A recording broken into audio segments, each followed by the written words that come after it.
So good morning, one and all. Greetings from India. We are in a live on YouTube. Actually, few more participants and the guest speakers are joining us. So we will start after 5 minutes. We have to wait 5 minutes more because most of the participants are in a joining mode. Thank you very much for your patience.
One of the guest speakers from the land of Indonesia have joined us.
Dr. Gunjan Shukla?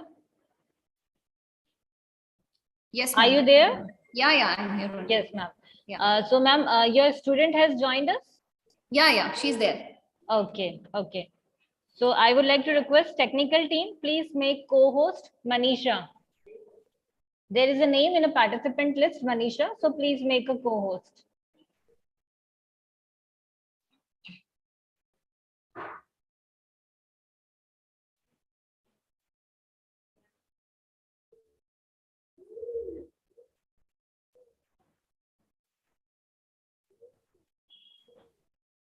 Manisha Kingrani, are you there? Manisha?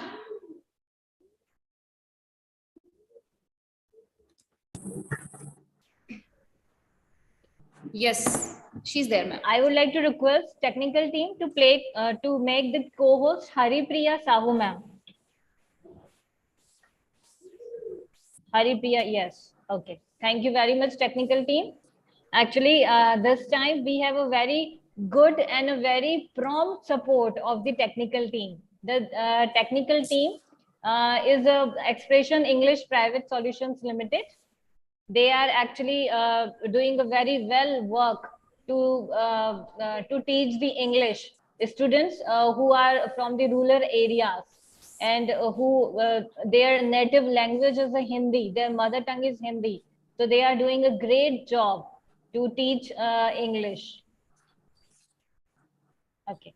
So Haripriya Sahu ma'am, as you are requested that your two students wants to deliver the speech today also.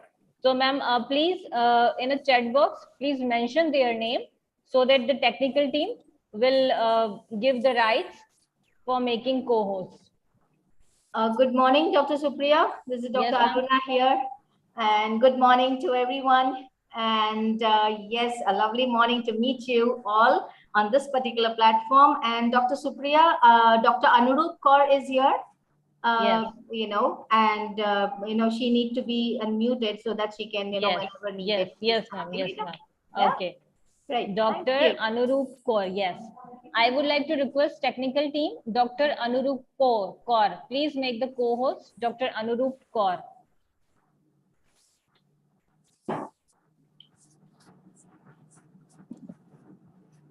Yes, ma'am. She is now co-host.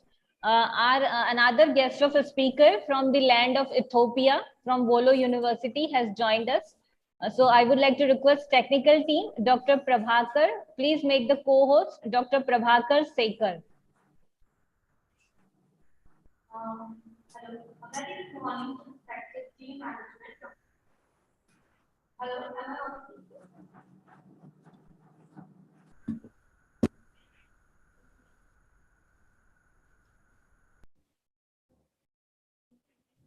So I'm requesting to all of you, please switch on your camera so that we can take a group photograph. Meanwhile, our other guest speakers are joining. Yes. Oh, that's great. I would like to request also to the students of the Expression English. Yes, please switch on the camera to take the photographs. Yes. Okay. Here, I would like to mention that some students' name, actually, they are continuously are with us from the day one. The name is Deepak Dhakar, very enthusiastic student, and he actually learns from the each and every speaker. And after the presentation, after the speech of each and every speaker, he comment means he in a chat box he posts a comment related to their speech and related to their presentation. So great enthusiasm, Deepak. I love it. I love it very much. Thank you. So in a 2 to 3 minutes, we will start.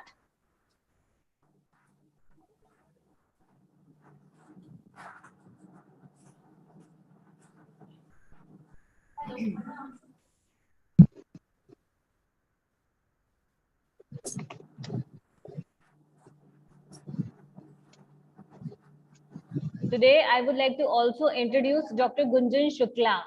Dr. Gunjan Shukla is one of our global convener, and she is one of the executive member of the Sustainable Development Goal Summit 2022. And just because of Dr. Gunjan Shukla ma'am, we have associated with the more than 5 to 6 colleges of Madhya Pradesh, the renowned institutes of the Madhya Pradesh.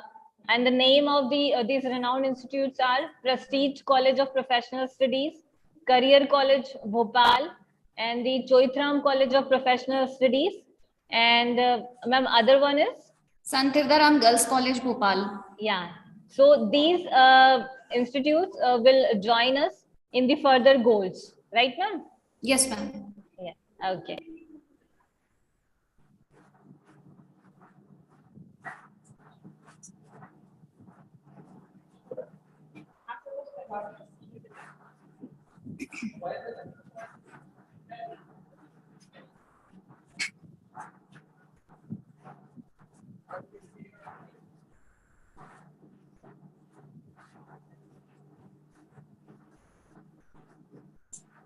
here, I would like to also introduce Dr. Aruna Vadkar ma'am.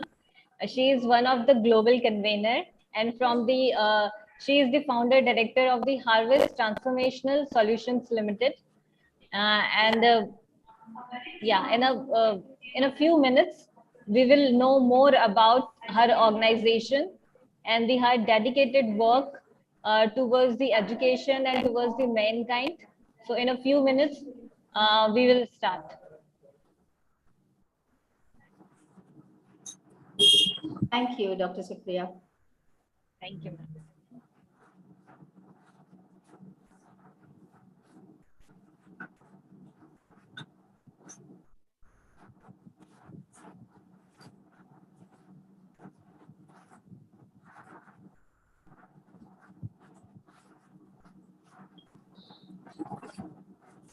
So, Dr. Aruna Vadkar, with your permission, yeah. So, Dr. Aruna Vadkar, with your permission, can we start the session today, ma'am? Yes, definitely. Okay. And yes, once again, a lovely morning to each and everyone present on this platform. And thank you so much, Dr. Supriya, for giving us this opportunity of collaboration with you, with Witty Gossip. And it's a pleasure to be on this platform. And yes, many familiar faces and some,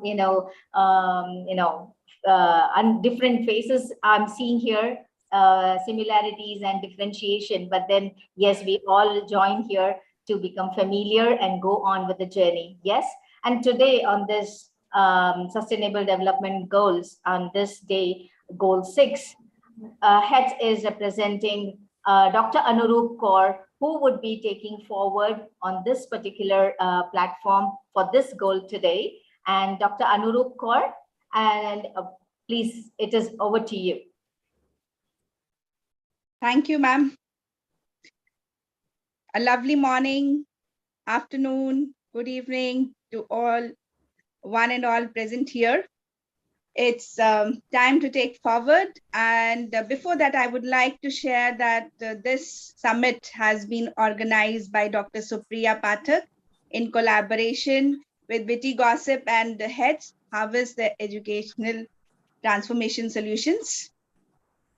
Dr. Supriya Tiwari Pathak, global expert for foreign affairs and international relations, is a keynote coordinator to lead India for foreign collaborative and business networking. She is auditor, quality certification, and many more things are there for her to know. Definitely we'll come back to her. Before that, I would like to share something about heads. It is an evolving institution and a social enterprise that provides essential knowledge assessments, counseling programs, workplace skills, and other customized solutions in the field of education. Our vision is to build an organization with excellence in knowledge, command over technology, innovation, ability to compete at the global level, enabling meaningful and systematic change from metacognition to metamorphosis. Our mission is to impart collaborative efforts for teaching, innovative learning, centered instruction to support schools and faculties in the urban and rural space. So now I would like to invite Dr. Supriya Pathak to take forward. Yes, thank you, Dr. Anurup. And again, apart from that, let me tell you that Dr. Anurup is the Chief Communication Officer at HEADS, Chief Management Officer as well, and she manages a team very well. And that's how we get the support to go forward with many programs. And we do also a lot of societal cause under HEADS Pratishta India. That is the trust NGO, which we have done during the pandemic, and we are continuing to impart education or deliver education even to the rural students as well. We are trying to reach out, and being a startup and being on roll with couple of projects already done and couple of projects in hand, we would definitely need your support, as Dr. Supriya Pathak is giving us, and I've met other dignitaries here which we have already met, and that is how we are taking it further. And yes, today the goal 6, Now, next, I'm handing it over to Dr. Supriya Pathak to take it over to start the program. Thank you. Thank you very much, ma'am. So the Sustainable Development Goal 6 is all about the clean water and the sanitization. And in a today's scenario, in this ultra modern business world, we actually need these two things. Number one, clean water. Number second, sanitization. See, in these 2 years of pandemic, global pandemic, during the COVID-19 period, actually we suffer a lot. We've lost many our people. We lost many resources. We lost job opportunities. We lost economic growth. But one thing we learned from this global pandemic is the sanitization. Sanitize yourself, sanitize your surroundings. So today we are going to start the intellectual deliberation, intellectual talks on the clean water and the sanitization, which is the Sustainable Development Goal 6. And for this, I would like to invite Dr. Gunjan Shukla to share her views in a short speech about the Sustainable Development Goal 6. So Dr. Gunjan Shukla, the stage is yours. Thank you so much, ma'am. Before starting with today's session, I would just like to introduce you all with Goal 6. And good morning and namaste from India. I, Dr. Gunjan Shukla, takes the opportunity to introduce Goal 6. And as we all know that Goal 6 talks about water and sanitation. You know, I really, every year I'm enjoying this program because, you know, somewhere I feel that Gossip Association has taken a very good step where we have just not made this sustainable development a topic of seminar or a conference or a talk, but then, you know, we are trying to create awareness in people where we really meet so many people on this platform where we got to know that people are really working in this area.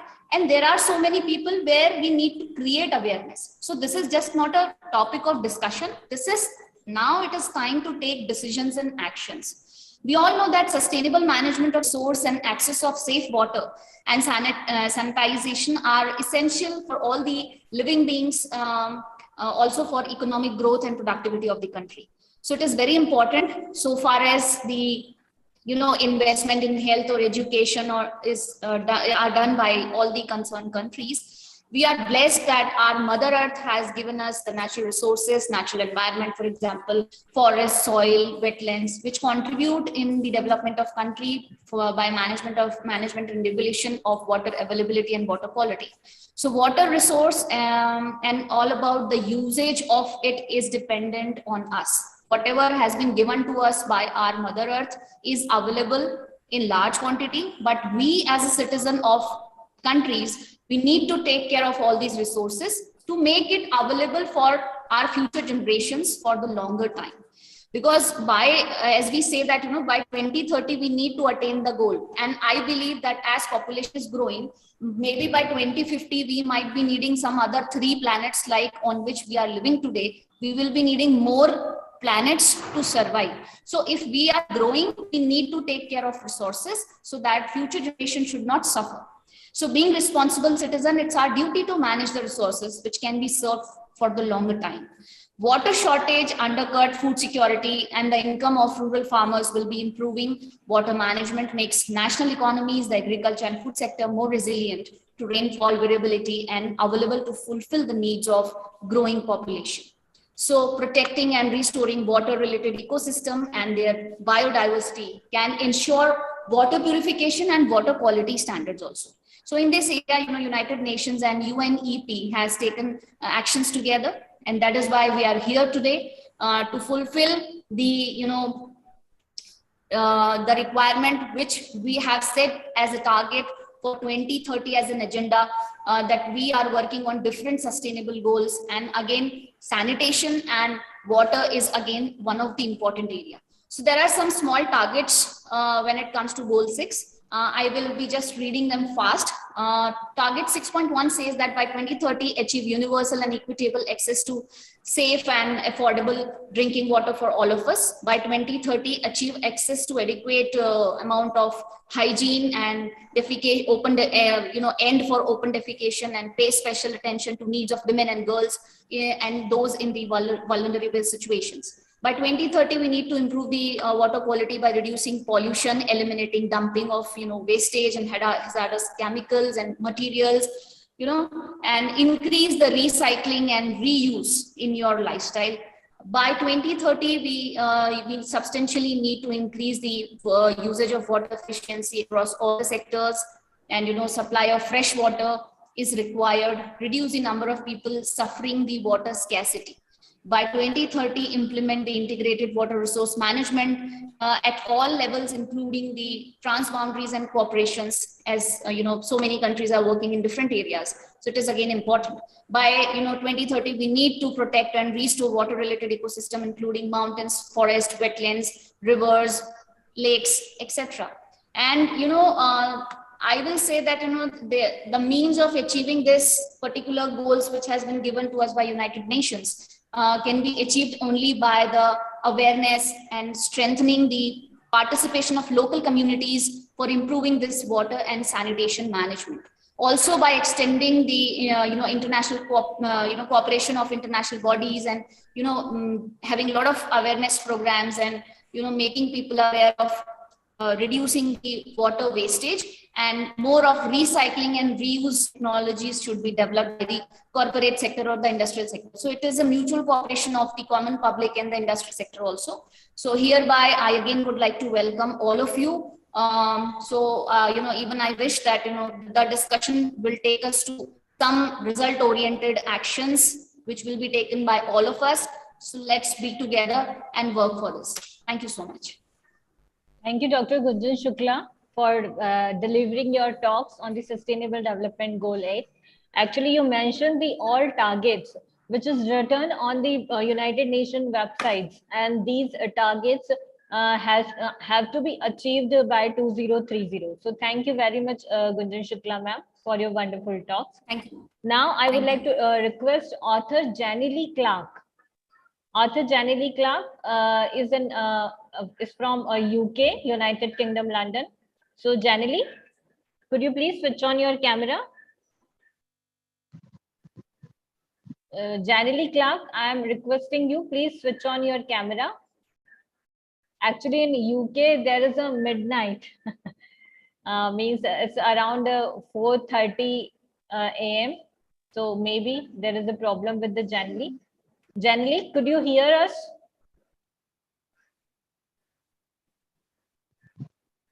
I think Jenny Lee is busy with the other work. Okay. So I would like to request Hardiana Devi from the land of Indonesia. Hardiana, are you ready? Okay. Okay. Yeah, here you are. Yes. Okay, can you hear me? Yes, loud and clear, dear, loud and clear. Okay, hello everyone. My name is Hardiana Rafika and I'm from Indonesia, as already mentioned before. So this topic is clean water and sanitation. We know that clean water and sanitation is vital for everyone. And by improving drinking water, sanitation, and hygiene, it's gonna play in progress in other areas such as health and education, because contaminated water and poor sanitation are linked to many transmission diseases such as cholera, diarrhea, dysentery, and polio as well. Every year, millions of people die as a result of diseases brought on by lack of clean water and sanitation and hygiene as well. For example, diarrhea is the leading cause of the death children under 5 years old, except from pneumonia. We know that if we don't drink clean water, then we will have more health problems. But we also have to consider the impacts of clean water in education, because water also positively impacts education for students around the world. If we have enough resources, for example, of clean water, then school attendance increases as the children no longer spend their hours or days for traveling long distance to collect the water. And it means that when students also drink clean water, then the waterborne disease also decrease. So what is waterborne disease? Waterborne disease is illness that caused by microscopic organisms like viruses and bacteria. They are ingested through contaminated water or by coming in contact with feces. So if every person in this world was able to practice safe sanitation and hygiene, and they have access to clean water, then the diseases such as cholera, diarrhea, and some other waterborne diseases will not exist in this world. So it means the school attendance can increase. With that said, it's giving students a chance for a better future. Because I think in order to make a better world, a better country, we need to pay attention to children and young generation. For example, last month in the World's Water Days, we celebrated under the theme Groundwater, making the invisible visible. Have you ever wondered what will happen to us if our water dry up? I know it's kind of bad imagination, but the fact is we use about 30 to 50 liters of water on our daily basis. And have you ever wondered where all the water comes from? All the fresh water in the world is groundwater. So do you know, as climate change is getting worse day by day, our groundwater will also become more critical than ever. So water helps us to our different activities like cooking, drinking, washing, and we should remember that its pollution will make the future generation unhealthy. Okay, I'm sorry. Can you all hear my voice clearly because there's sound outside there? Oh, No, okay. dear, no issue with that. Actually, we know there is a time of morning prayers, so no Yeah. issue with that. Please continue. Okay, I can continue. Okay, so in order to raise awareness, do you know there's something we can do together to protect groundwater? Groundwater needs pollution prevention as a key. So now I'm going to tell you some important things that you can start at home. First, you can properly dispose of all waste, minimize the use of chemicals, no dumping chemicals down the drains. And at work or at school, you can ensure proper wastewater discharge connection and also plug and cover waste dumpster. And in hazardous materials, you also have to reduce or substitute the use of chemicals, safely store and handle and use chemicals and food, and keep chemicals and waste safe from rain, isolate drains from storage and loading areas using the salt and pesticides sparingly. So the context is, why don't we work together to sustainably manage this species hidden research? Because the hidden research guide well for our future generation, and Mother Earth should be our highest priority as protect it for tomorrow. Groundwater may be out of sight, but it must not be out of mind. I think that's all for today. Thank you very much for your attention and time. I'm sorry if it's not quite enough. No issue with that. Actually, this is just kind of a blessings only. Shilpi Upadhyay ma'am, our global convener, our executive member of the Global Peace and Sustainable Development Summit 2022, texted here that yes, it is a part of blessings only. So why we have to bother? So thank you very much, dear, for joining us from the land of the Indonesia. Thank you very much, dear. I hope you have enjoyed very well. Dear, would you like to do this gesture? So I would like to capture you. Yes, yes. Okay. Yeah, thank you very much, dear, for joining us. And actually, in your address, you elaborate that what kind of diseases we have to actually take care, because these kind of diseases are going to happen with us when we don't take care about the cleaning of the water. So the clean water is the essential thing for all the life. And here we have the Christiana Skeller from the Croatia. So Christiana, would you like to say something? Hello, good morning to all. Thank you for these comments. excellent pointing Herdiana is said that we must everybody wash water and keep the safe clean because the disease of the dirty water and lots of water we missed lots of glacier and snow water is going smaller and smaller, and we don't have the reserve of the clean water any that much as before. And because of dirty water and disease in the water, we have lots of illness, and that is the point of sanitization. Thank you, Herdiana. Thank you for all. In Croatia, we have two movements. I think I mentioned that last year that we collecting on the web page where is the natural way wheel with clean water, and all the people can put the bottle not just in our kitchen or bathroom. We can fill the bottle in the nature, where is the natural wheel of the sources of the water, and we have a web platform for that, because in Croatia we have lots of water as a stream, as a river, etc. We have clean water in Croatia, yes, still. Thank you.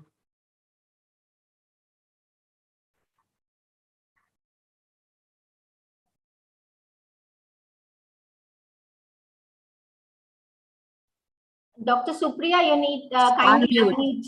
Yes. Unmute, thank you. So, yeah. So, Christiana, thank you very much for your thoughts. And actually, here I would like to say, I would like to salute the all efforts done by the Christiana from the land of Croatia. Dear Christiana, actually, your means dedication towards the learning, towards the teaching, towards the gaining knowledge is just commendable. It's really appreciable. From the last year, from the 2021 to till the 2022, you are with us. You are the means most senior person of the team Witty Gossip Association who actually believes to gain in knowledge. So thank you very much, dear Christiana. Thank you very much, dear. Thank you. So for the next, I would like to invite our students, Manisha.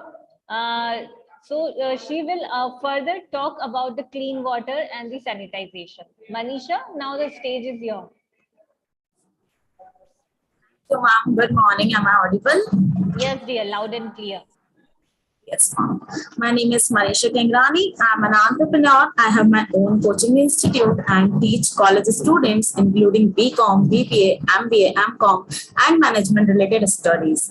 Talking about my studies, so I have completed my MBA from Renaissance University, Indore, and also done financial modeling course. At present, I am a research scholar in management. Today, I am here to represent Sustainable Development Goal 6, Clean Water and Sanitation. So I would like to share my PowerPoint presentation I have made. Can I share? Just a second, ma'am.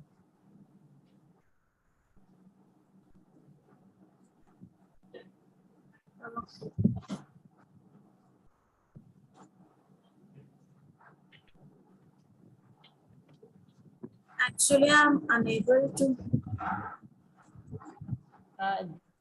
What is the problem here? You are a co-host, so you can share the screen. There is no issue with that.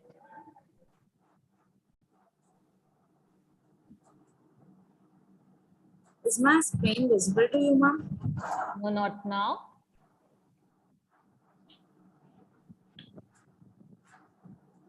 Actually, I have shared my screen.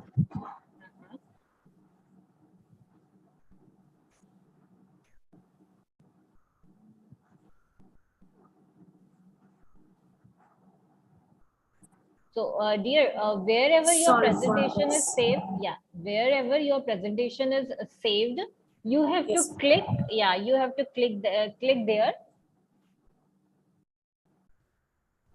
Okay, just a second. Yeah, I have started my PowerPoint presentation. Okay.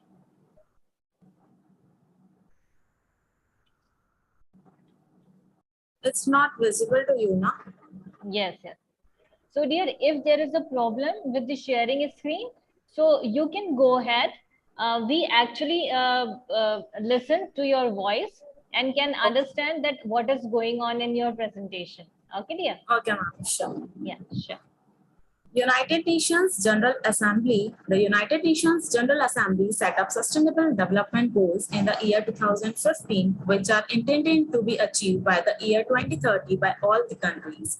The Sustainable Development Goals help in building sustainable communities, promoting better use of resources, eliminating hunger and inequality, and in ensuring social and environmental sustainability.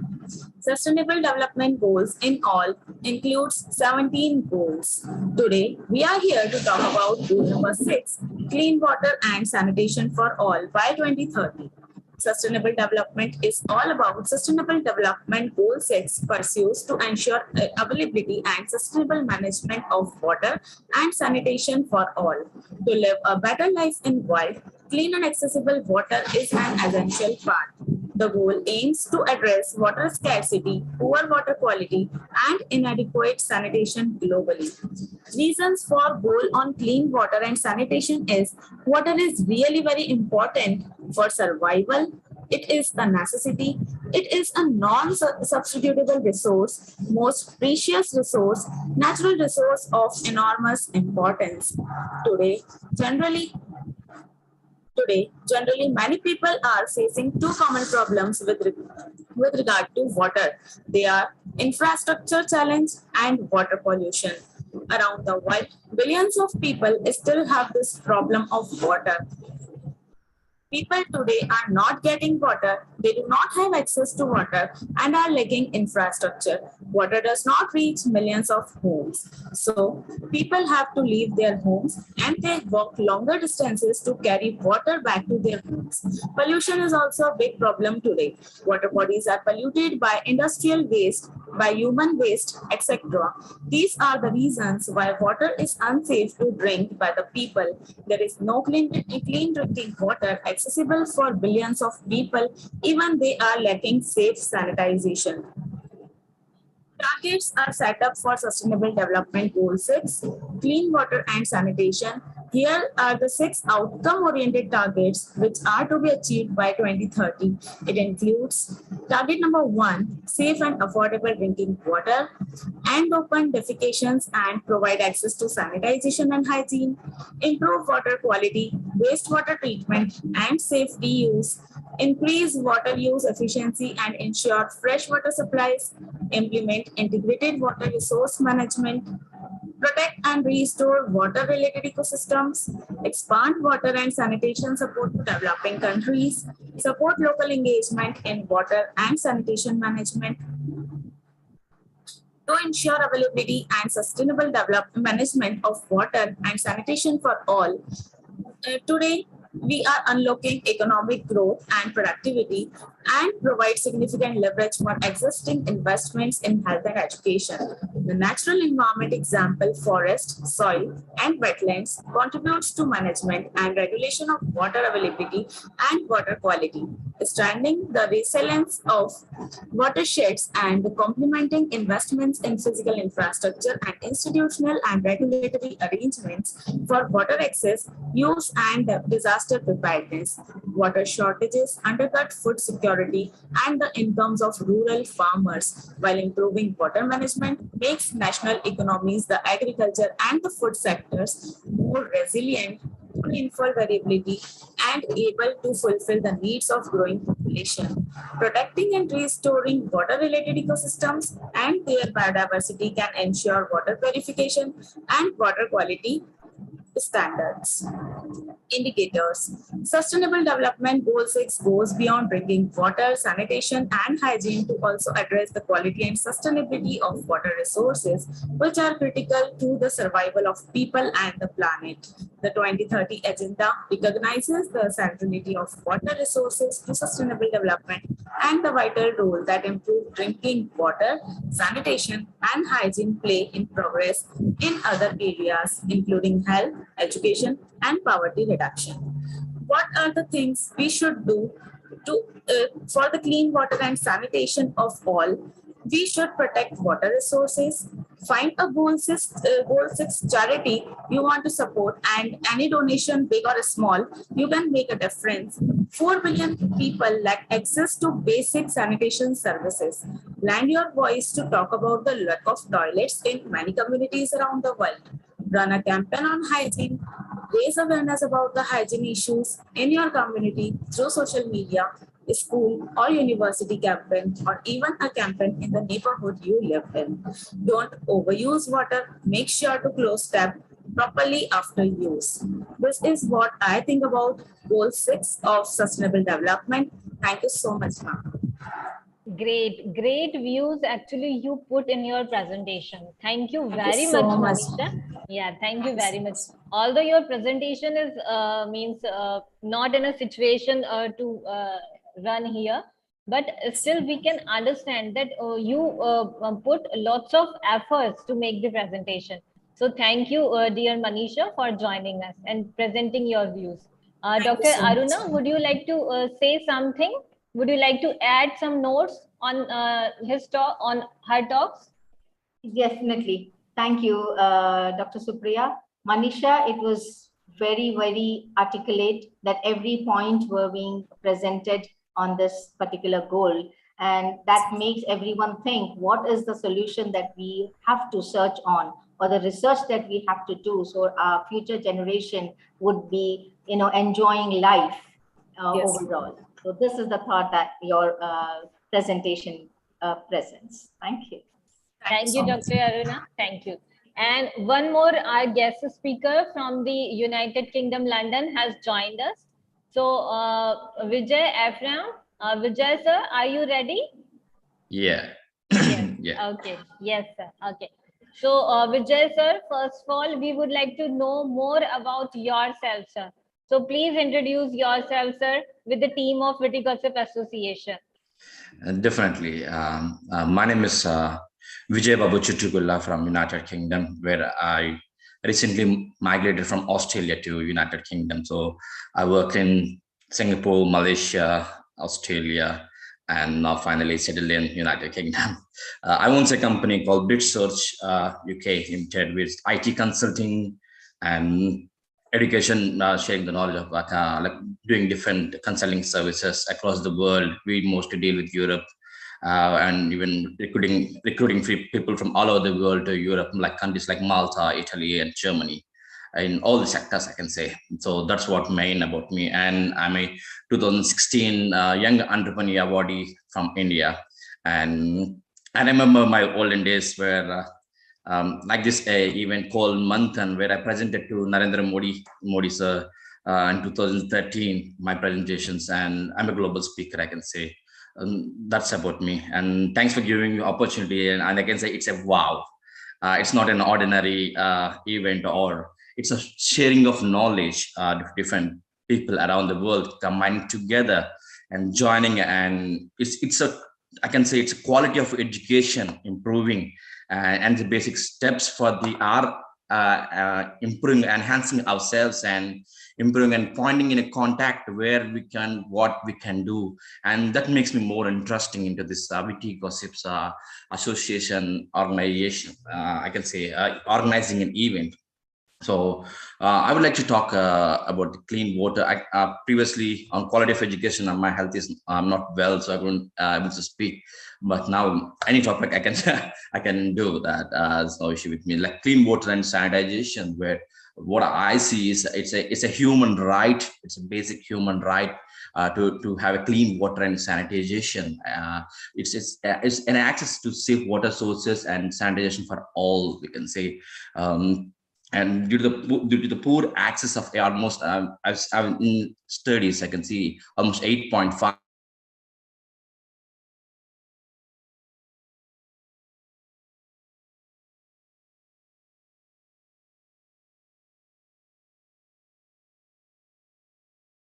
one of my brother died because of the diarrhea. Because I came from an India. It's a very small village where we don't have proper access to water, and it's mixed with different chemicals. And there's no chlorine, nothing else. We just drink the normal tap water. But in United Kingdom, and now the world is like, now where I came to UK, and I'm drinking the tap water. That means that there's a sustainable growth in the world where we can, the countries, and it's all the responsibility of each and every citizen of their countries, where they should do, or they should promote about the clean water and sustainability of these sanitations. And pandemic, like I said, pandemic make ourselves to more sanitize and more clean our individuals, I can say. And like hand washing, water access, these all water illness, like there are different programs are conducted by different NGOs and all. But the first basic thing I can say is it should come from us.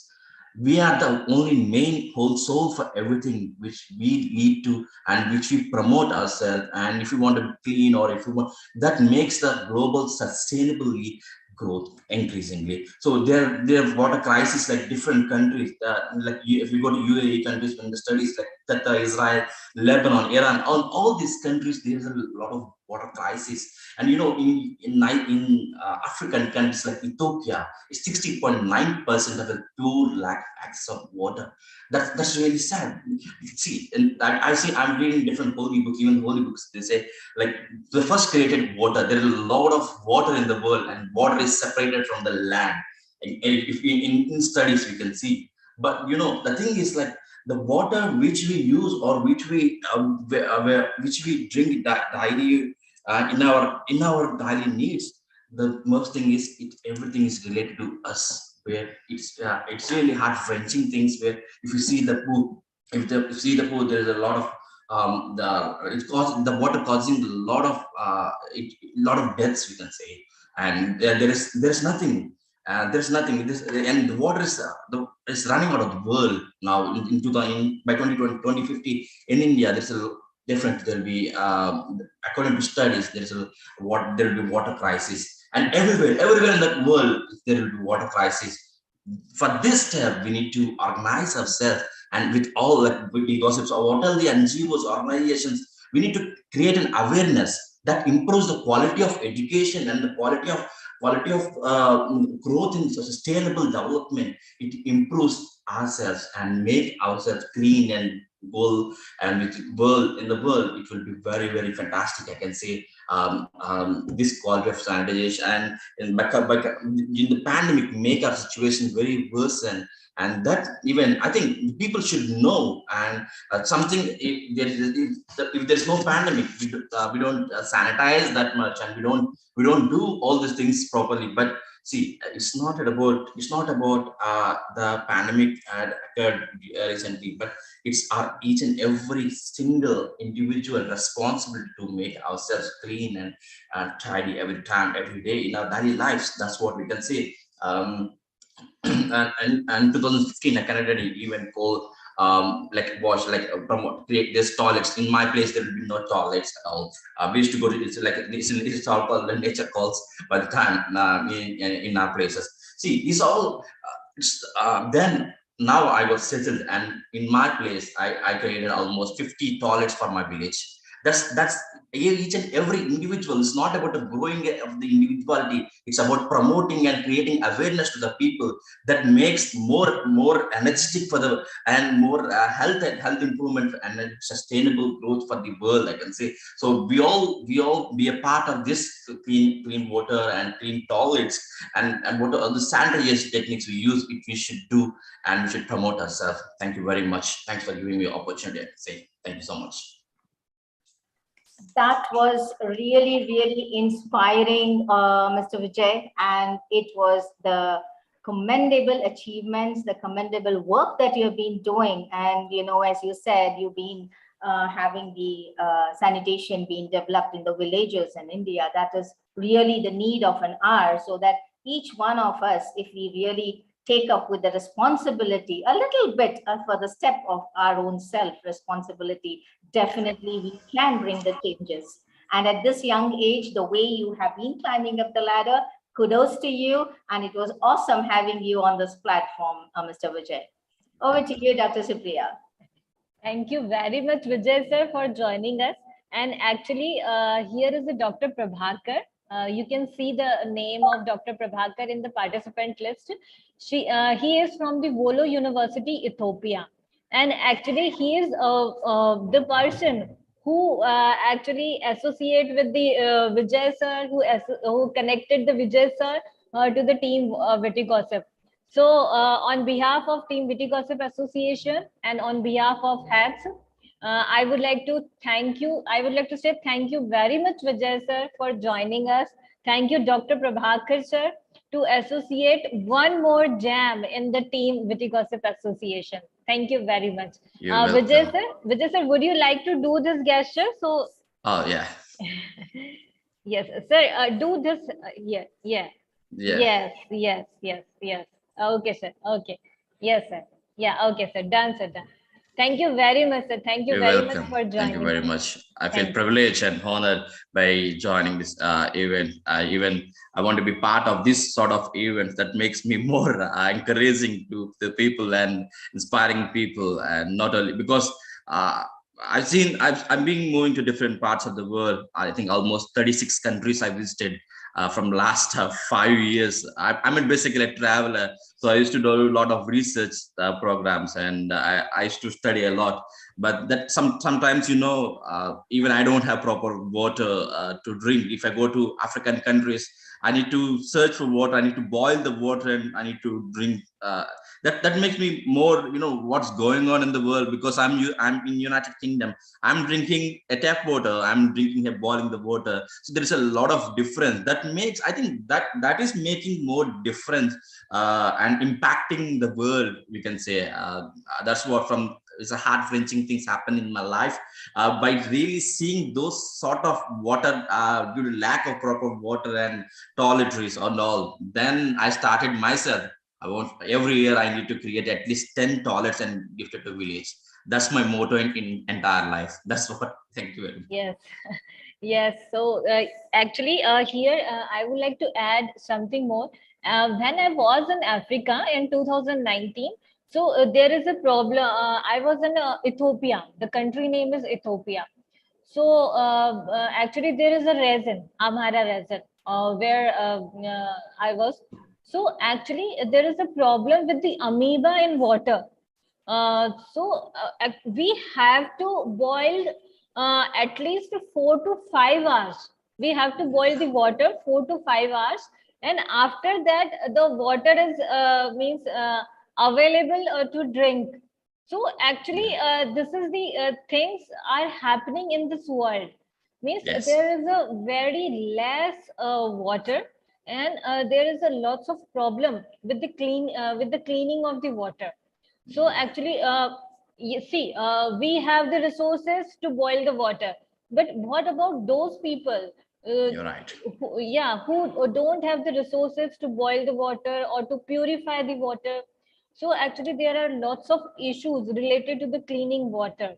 And the Yeah. other thing is sanitization. So in African countries, actually, the situation is very worst. Yes, I see. Actually, they have suffered a lot because they don't know that what is the importance of the sanitization and what is the importance of the cleaning water.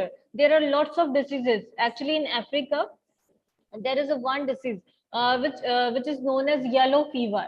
And yes, the disease is very I see actually it's a very horrible disease, the yellow fever. So actually the yellow fever is just because of the lack of the clean water and the sanitization. So yes, today we have to focus on the clean water and the sanitization. So thank you, Vijay sir. Thank you very much for your wonderful speech, for your wonderful talks. And yes, indeed, these talks is most thoughtful and the most we can say that informative regarding the Sustainable Development Goal 6. So thank you, Vijay sir. Thank you very You're much. welcome. Thank you very much.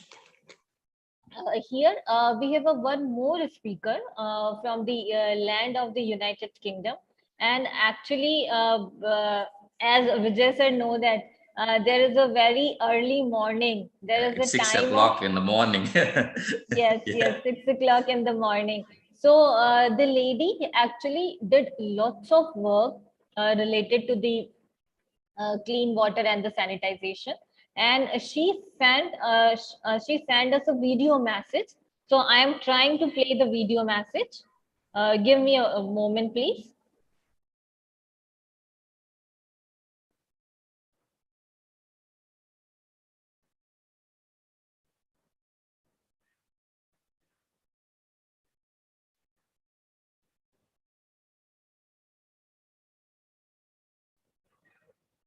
So the video is visible. Okay, okay. Good morning from Barbados, everyone. So the sound is audible. Okay. It is my pleasure to join you this morning virtually in your Global Peace and Sustainable Development Conference or Summit. And I thank Sister Supriya for inviting me to share with you some thoughts on Goal 6, which is the water goal. Water makes up an average of 60% of our body, or our bodies are made up, or our bodies are 60% water. And it is said that the brain is 80 to 85%, and the heart is 75 to 80%. It means that just to our very existence alone, water is critical to us being alive and well. So goal 6 is clean water and sanitation. And within that goal, the world is beckoning for us, all of us, to take responsibility for water and for our leaders to lead in such a way that will ensure that all of us have access to safe drinking water, sanitation, and hygiene. Today, in 2022, there's still billions of people who lack access to safe drinking water, sanitation, and hygiene. It is said that 2 to 5 out of every healthcare facilities throughout the world lack basic water services. It is said that 3 billion people lack soap and water at home. It is said that less than half of all household wastewater flows are treated safely. Less than half of wastewater flows are treated safely in a quarter of high and higher middle income countries. Water scarcity could displace 700 million people by 2030.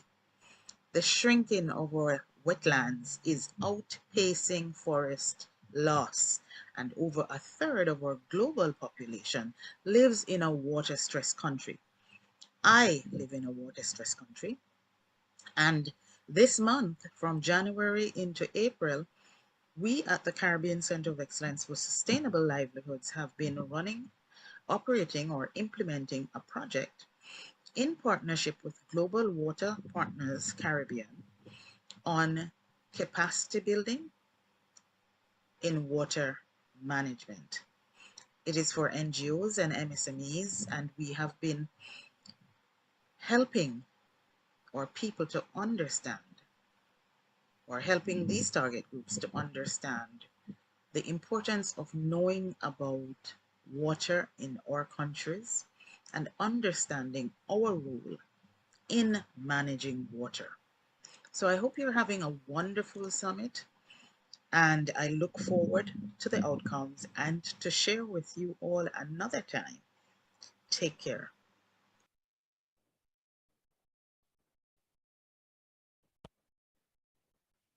Yes. So, Dr. Aruna Vatkar, would you like to say something about this video message?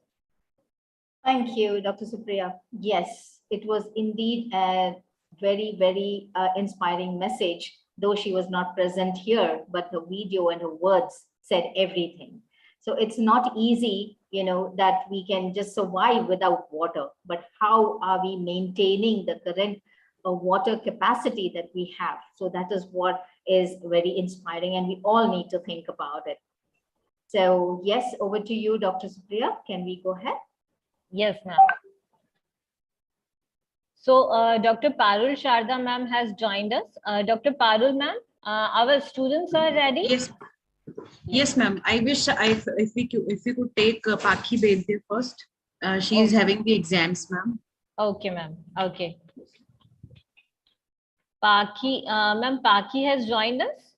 Yes, ma'am. She is there with us since morning. Okay. Yes, Pakhi baby. Right. Okay, ma'am. Okay. So, Pakhi, now the stage is yours. Please present your views. Am I audible, ma'am? Yes, loud and clear, dear. Okay. Good morning to all the eminent speakers and my respected faculties. Thank you for giving me this opportunity to share my views on Sustainable Development Goal 6, that is clean water and sanitation. I am Pakhi Badi, student of Indore Management Institute and Research Center. Sustainable Development Goal 6 is all about clean water and sanitation for all. It is one of 17 Sustainable Development Goals established by the United Nations General Assembly in 2015. And the official target of this goal is to ensure availability and sustainable management of water and sanitation for all. While talking about clean water and sanitation, first we need to understand that what is clean water and sanitation actually. Clean water is the water that won't harm you if you come in contact with it. When we are talking about clean water, we are frequently pertaining to drinking water, but it's also essential that water for all domestic use is clean. Coming to sanitation, the promotion of hygiene and prevention of disease by maintenance of sanitary conditions, or the process of keeping places clean and healthy, especially by providing a sewage system and a clean water supply.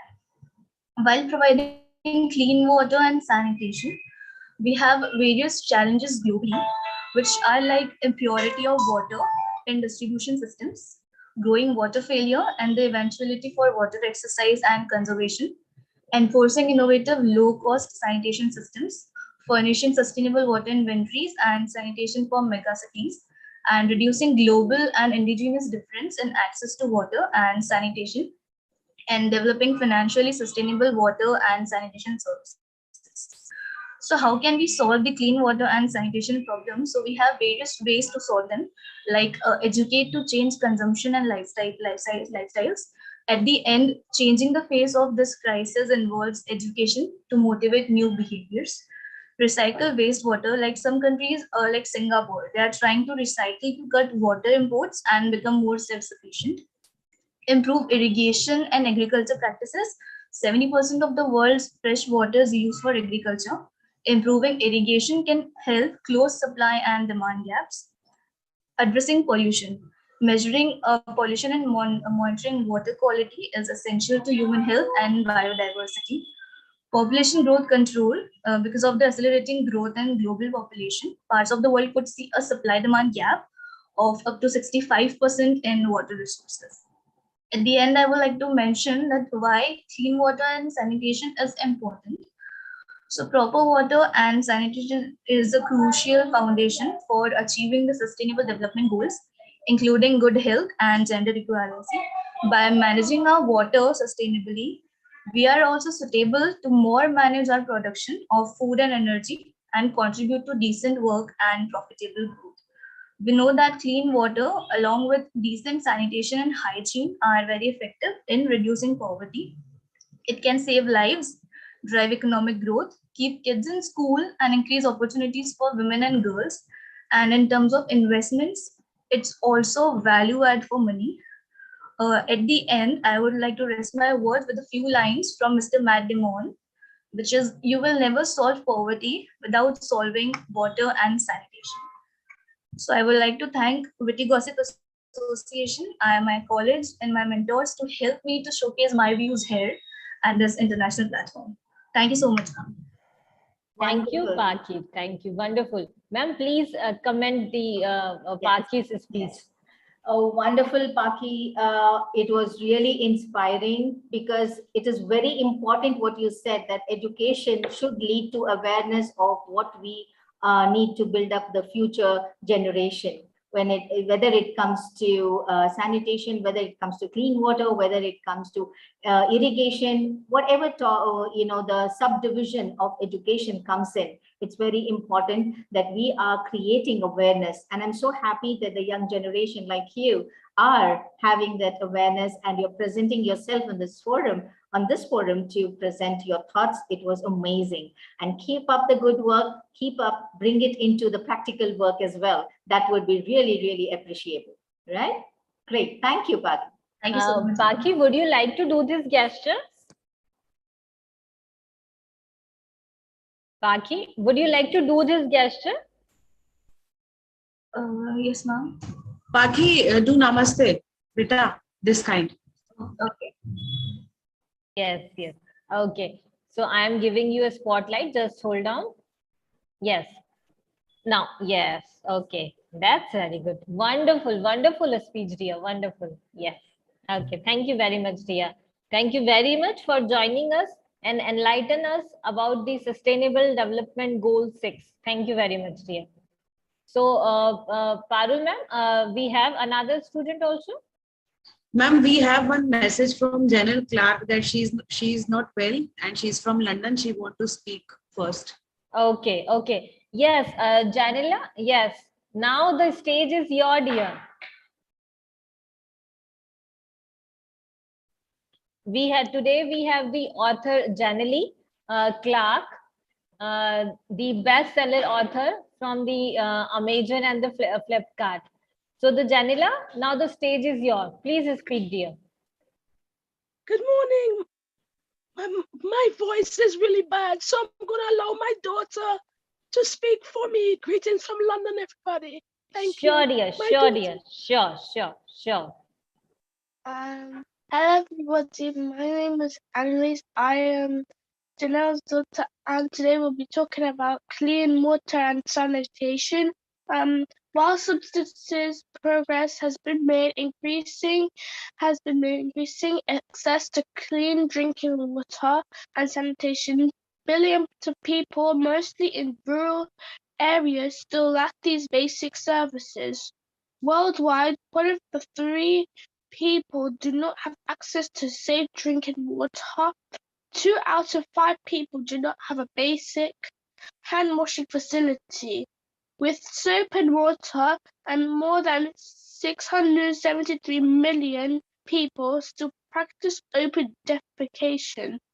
The COVID-19 pandemic has demonstrated the critical importance of sanitation, hygiene, and adequate access to clean water for preventing and containing diseases, improving water quality by reducing pollution, eliminating dumping and minimizing chemicals and materials, halving the proportion of untreated wastewater, and sustainably increasing to recycling and safe reuse of globally.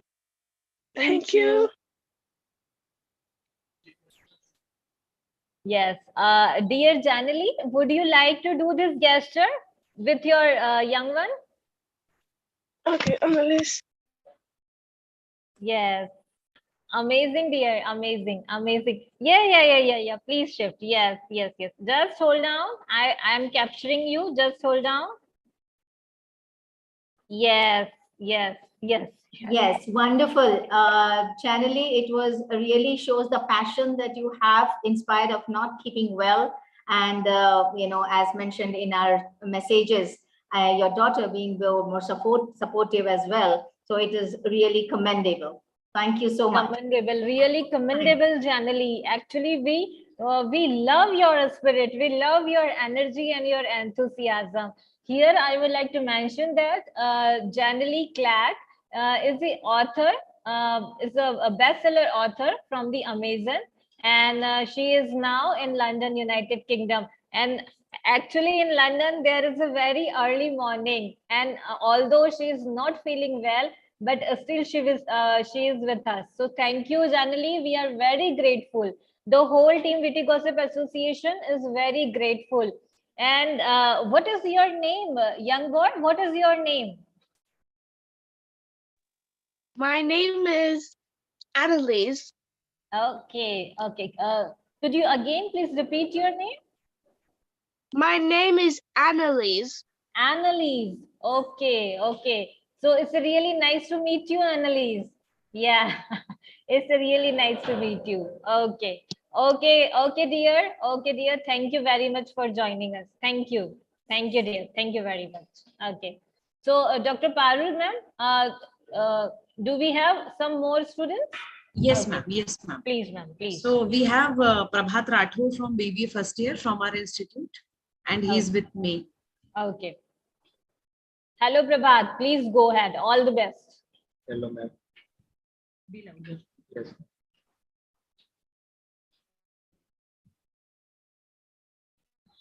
So, hi everyone, myself Prabhat from Indore Management Institute, sitting in front of you to share my views on the topic clean water and sanitation, which is goal number 6 of the Sustainable Development Goal. So, I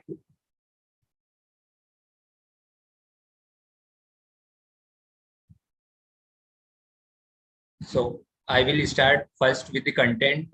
Let's see what I have to say. First, we start with introduction, then we will see the condition of clean water and sanitation in different parts of the world, in which we start from India, then we will go to Africa, then we see the global situation of clean water and sanitation. And in last, we will see how can we tackle this problem. So we will start with introduction. Sustainable Development Goal number 6 is clean water and sanitation for all. It is one of the 17 sustainable goals established by United Nations General Assembly in 2015. The official wording is to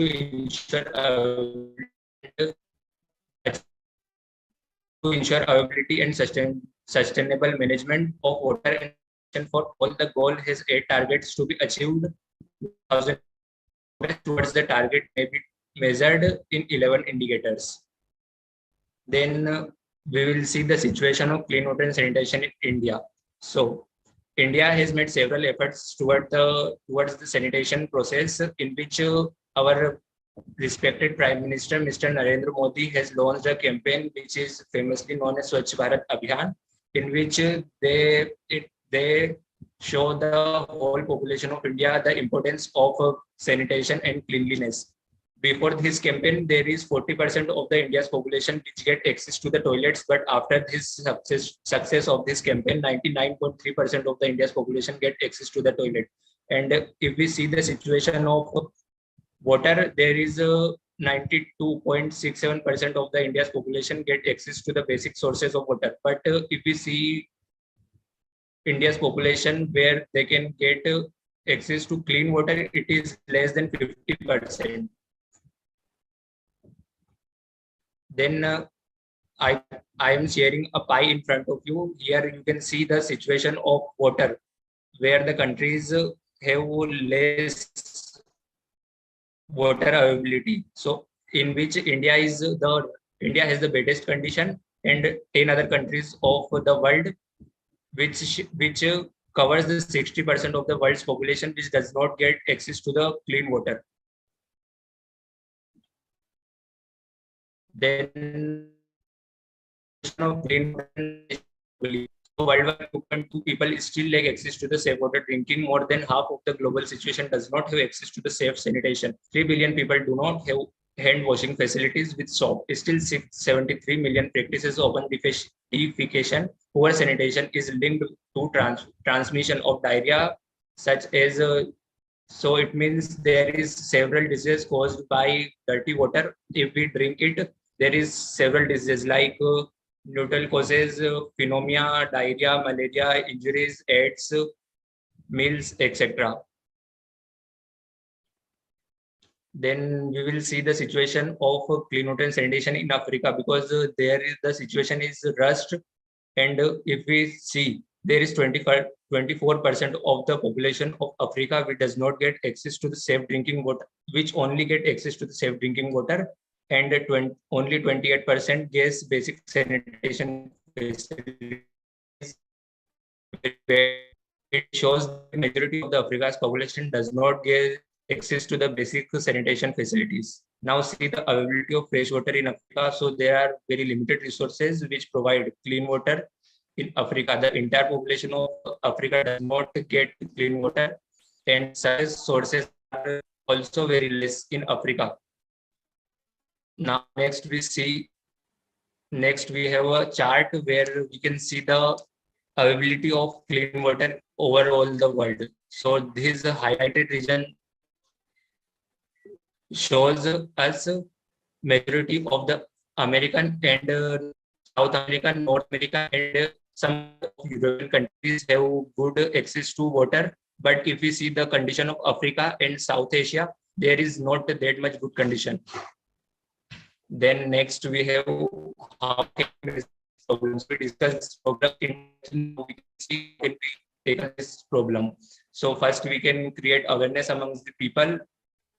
Then we can adapt new technologies of conservation. Conservation means we can adapt technologies which can help us in saving water and convert water into the clean water. So we can use in our daily life. Then we can do recycle wastewater. As I said, we can convert wet water into drinkable water. Then we have improved irrigation and agriculture water use. We can use muddy water and wet water into irrigation. I don't say chemical water, it means muddy water, and those water which does not harm our fields. So we can use that water in that region and use clean water in drinking and food facilities. Then next we can pricing the water. I don't mean pricing the water means we can charge for the water, but we can charge for the water. Then next, efficient plants. We can use these plants into the clean water. Then we can use rainwater harvesting, which helps us to ensure the availability of water, and for the future generation, it was very helpful. And our government have with our government, so they can make effective results, which helps us to ensure availability of clean water and healthy sanitation process for the upcoming generation. Then government can implement many policies and regulations which can force the people of their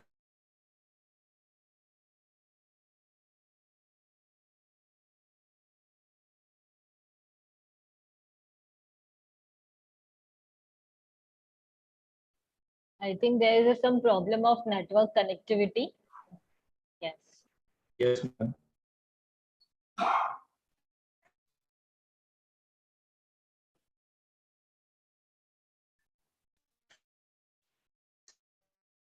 Yes. I hope I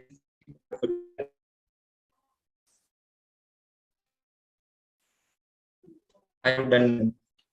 Okay, great. Prabhat, it was really good. Your efforts were really put down into pointers, which really made meaningful. And especially when you mentioned the measures to tackle problem of clean water and sanitization, right? The measures to be taken, which was the ecosystem management, which is really, really very important that each one of us get to know the ecosystem management to manage each part of the ecosystem that we can bring under control, solve the problems and get in the solutions. So good job done, Prabhat, and keep up your good work. It was awesome. Good presentation. Thank you. Prabhat, would you like to do this gesture? Yes. Okay. Done. So thank you very much, Prabhat, for joining us and for delivering the wonderful presentation. Thank you, Prabhat. Thank you very much. So now we have our another guest of honor, Dr. Rita Jain. She is the principal of Choithram College of Professional Studies, Indore, Madhya Pradesh, India. So Dr. Rita Jain, now yes, the stage is your, ma'am. Yes, please. Yes, ma'am, please. Okay. So, ma'am, we are eagerly waiting for your message, ma'am, about the clean water and the sanitization, ma'am. Yeah. Yes, ma'am. We welcome you all Today we will discuss important topic, ensure availability and sustainable management of water and sanitation for all. I think that you will understand the seriousness of this and your participation will be there. Water is the driving force of all nature. This can be theoretical, musical, or lobbying in nature. Sustainable management of water resources and accesses to safe water and sanitation are essential for unlocking economic growth and productivity and provide significant leverage for existing investments for in health and education. The natural environment like forest, soils, and waterlands contributes to management and regulation of water availability and water quality, strengthening the resilience of water states and complementing investments in physical infrastructure and institutional and regulatory arrangement for water access, use, and disaster preparedness. Water is one substance from which the earth can conceal nothing. It sucks out its innermost secrets and brings them to our very lips. And in the end, I would say that water is clearly a mystery to me. A solid, a liquid, a gas, it's all three. Freeze it, warm it, boil it. You will see. Water is clearly a mystery to me. No water, no life. No blue, no green. Water is life. Don't waste it. Let's expand this discussion with our team members. Thank you so much. Thank you, Dr. Rita, for your wonderful address about the Sustainable Development Goal 6, clean water and sanitization. Thank you, ma'am. Thank you very much. Now, I would like to invite the other team member of the Choithram College, Assistant Professor Kapil Tare. Kapil Tare, sir, are you there? Yes, ma'am. Yes, ma'am. Ma'am, my slides are visible. Yes, yes, sir. Yes, sir.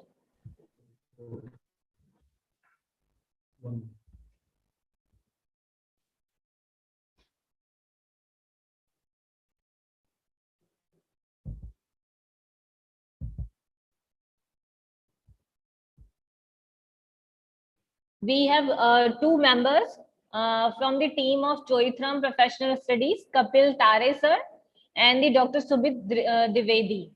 Yes, ma'am. Yes.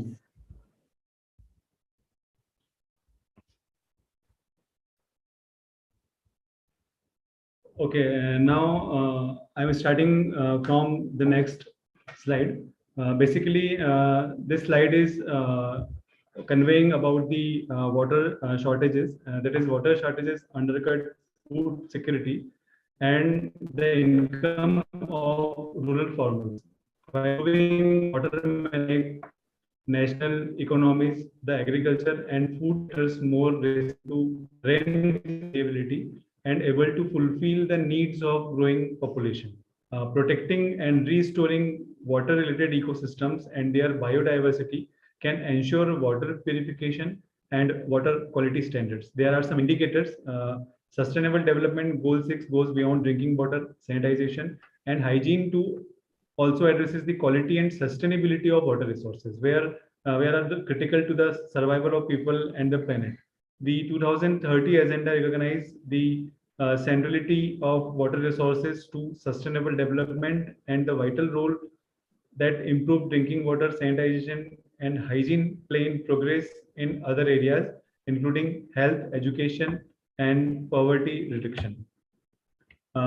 In this picture, we can see there are some challenges with the clean water and sanitation, like there is unsafe water, inadequate sanitization, and insufficient hygiene. And there are some solutions for this problem also. That is, we have to stop the dumping chemicals and waste and invest in sanitization, raise awareness about this. Other challenges are 80% of wastewater is released the environment untreated, which degrade the environment and destroys nature's ability to provide safe drinking water. So we have to protect our natural resources to prevent them.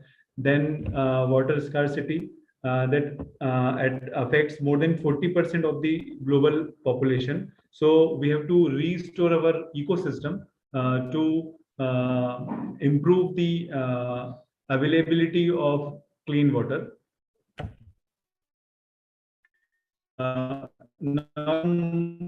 Point which we are considering during this, while substantial progress has been made in increasing access to clean drinking water and sanitization, billions of people, mostly in rural areas, still lacks these basic services worldwide. 1 in the 3 people do not have access to safe drinking water. 2 of the 5 people do not have a basic hand washing facility with soap and water, and more than 673 million people still practice open defecation. And the COVID-19 pandemic has demonstrated the critical importance of sanitization, hygiene, and adequate access to clean water, and preventing and containing disease. Hand hygiene saves lives, according to the World Health Organization. Hand washing is one of the most effective action you can take to reduce the spread of COVID-19 and other disease. Now, why it matters? Clean water and sanitation, why it matters? Because we have to ensure access to safe water and sources, safe water sources and sanitization for all. And why it is necessary? Because it is a human right. The demand for water has outstripped population growth, and half the world's population is already experiencing it. Severe water shortage for last month in a year. Water is essential not only for health but also for poverty reduction. So there are so many reasons why we need clean water and sanitization. And now there are some challenges to the lack of access to the safe water and sanitization. In 2017, an estimated 3 billion people worldwide lack the ability to safely wash hands at home. One of the cheapest, easiest, and most effective ways to stop the spread of disease like the coronavirus. There are also water sanitation and hygiene services. So these slides basically conveying the facts, figures which are experienced during the COVID, and we can see many peoples in country or many peoples in world are lacking from these facility due to various reasons. There is also one link that is water and climate change. The availability of water is being estimated at many places. In some areas, droughts are exacerbating water scarcity and thereby negatively impacting people's health and productivity and threatening the sustainable development and biodiversity around us. Ensuring that everyone has access to sustainable water and sanitization services is an important climate change mitigation strategy for years to come. And without better infrastructure and management, millions of people would die every year from water-related issues like diseases like malaria, diarrhea, and so many other problems. So now I'm inviting my next team member, Dr. Sumit sir, to proceed further. Good morning, all of you. What can we do? Civil society organization must work to hold governments accountable, invest in water research and development, and promote the inclusion of women, youth, and indigenous communities in water resources. Administrations creating awareness of these roles and turning them into action will lead to win-win result for both and increase sustainability and utility for the both humans and ecological systems. You can also join the World Water Day and World Toilet Day campaigns that aim to provide information and inspections to take action on sanitation issues. Some examples, facts and figures. One in 4 health care facilities lacks basic water services. 2, 3 in 10 people lack access to safely managed drinking water service, and 6 in 10 people lacks access to safely managed sanitation facilities. Third, at least 892 million people continue to practice open defecation. 4, women and girls are responsible for water collection in 80% of households without access to water and premises. 5th, between 1990 and 2015, the proportions of the global population using an improved drinking water source has increased from 76% to 90%. 6, water scarcity affects more than 40% of the global population, and it's projected to rise. Over 1.7 billion people are currently living in rivers, basins where water use exceeds their recharges. 7, 2.4 billion people lack access to basic sanitation service, such to toilet or latrines. 8, more than 80% of wastewater resulting from human activities is discharged into rivers of sea without any pollution removal. 9, each day, nearly 1,000 children die due to preventative water and sanitation related various diseases. 10, approximately 70% of all water abstracted from rivers, lakes, and aquifers is used for irrigation. 11, floods and other water-related diseases accounts for 70% of all deaths related to natural diseases. Goal 6 target 6.1, by 2030, achieve universal and equitable access to safe and affordable drinking water for all.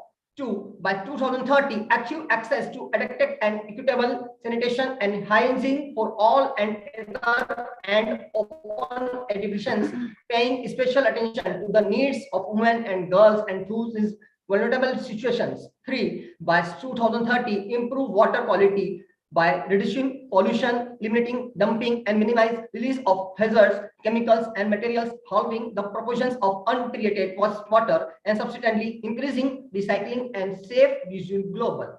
4, by 2030, subsequently increase water use efficiency across all sectors and ensure sustainable withdrawal and supply of fresh water, or to address water security and subsequently reduce the number of people suffering from water scarcity. 6.5, by 2030, implement integrated water resources management at all levels, including through transboundary corresponding of appropriate rate. 6.6, by 2020, protect and restore water-related ecosystem, including information, forest, building, rivers, aquifers, and lakes. By 2030, expand international collaborations and capacity building support to developing countries in water and sanitation related activity and programs, including water having desalinations, water efficiency, wastewater treatment, recycling, and reuse technologies. Support and strengthen the participation of local communities in improving water and sanitation management. Thank you. Thank you so much.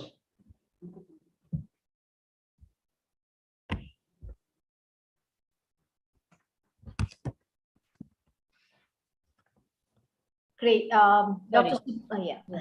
So thank you, Dr. Rita Jain and Dr. Sumit Dwivedi sir and Professor Kapil sir for presenting your views, sir. Yeah. And here, thank you so much. Thank you. And here we have the special presentation of Dr. Parul Sharda ma'am, the head of the department, Indore Management Institute and Research Center. So Dr. Parul Sharda ma'am, the virtual stage is yours, ma'am. Yes, ma'am. I would like to you first that the students are waiting. Shall we take them first? Okay. Imperial College. Sure, sure. Naina Pradhan there from Imperial College, Odisha. Naina Pradhan. Ma'am, in students, actually in participants list, she is not there. Yeah, Imperial College, yes. So I would like to request technical team, please make the co-host Imperial College.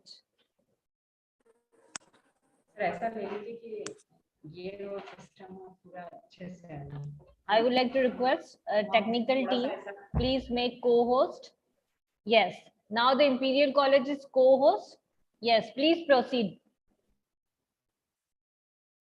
Namaste, I am Naina Pradhan from BA second year Imperial College. That day, as I had some network issue on SDG 3 and Goal 3, it's quite similar to Goal 6. Kindly consider my today's speech on the topic that is health and well-being. Health and well-being are essential elements to increase and maintain employees' performance, productivity, job satisfactory, and engagement with the work environment. This article presents an overview of the difference in the interpretation of the teams. While acknowledging that this difference arises due to cultural and organizational interpretations of works of particles. It added and highlights the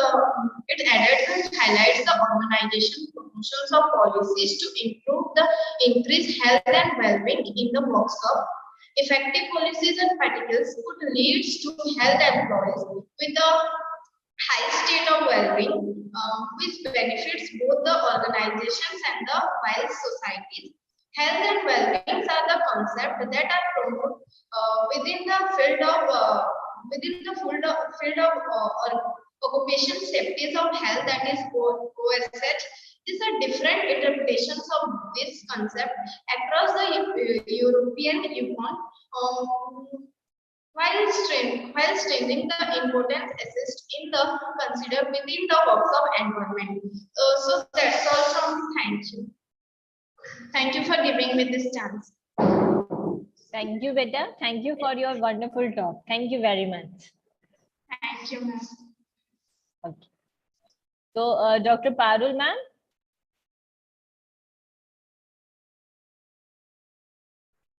Dr. Parul, we have some other students from the Imperial College, Odisha.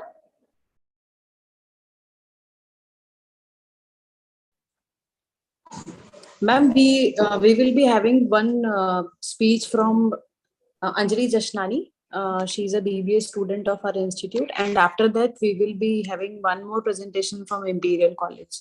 Sure, ma'am. Sure. Please proceed, ma'am. Anjali, please. Are you there, Anjali Jashnani?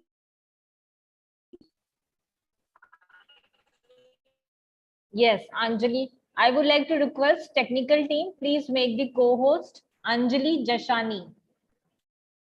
Yes. Now you are the co-host, dear. Please proceed.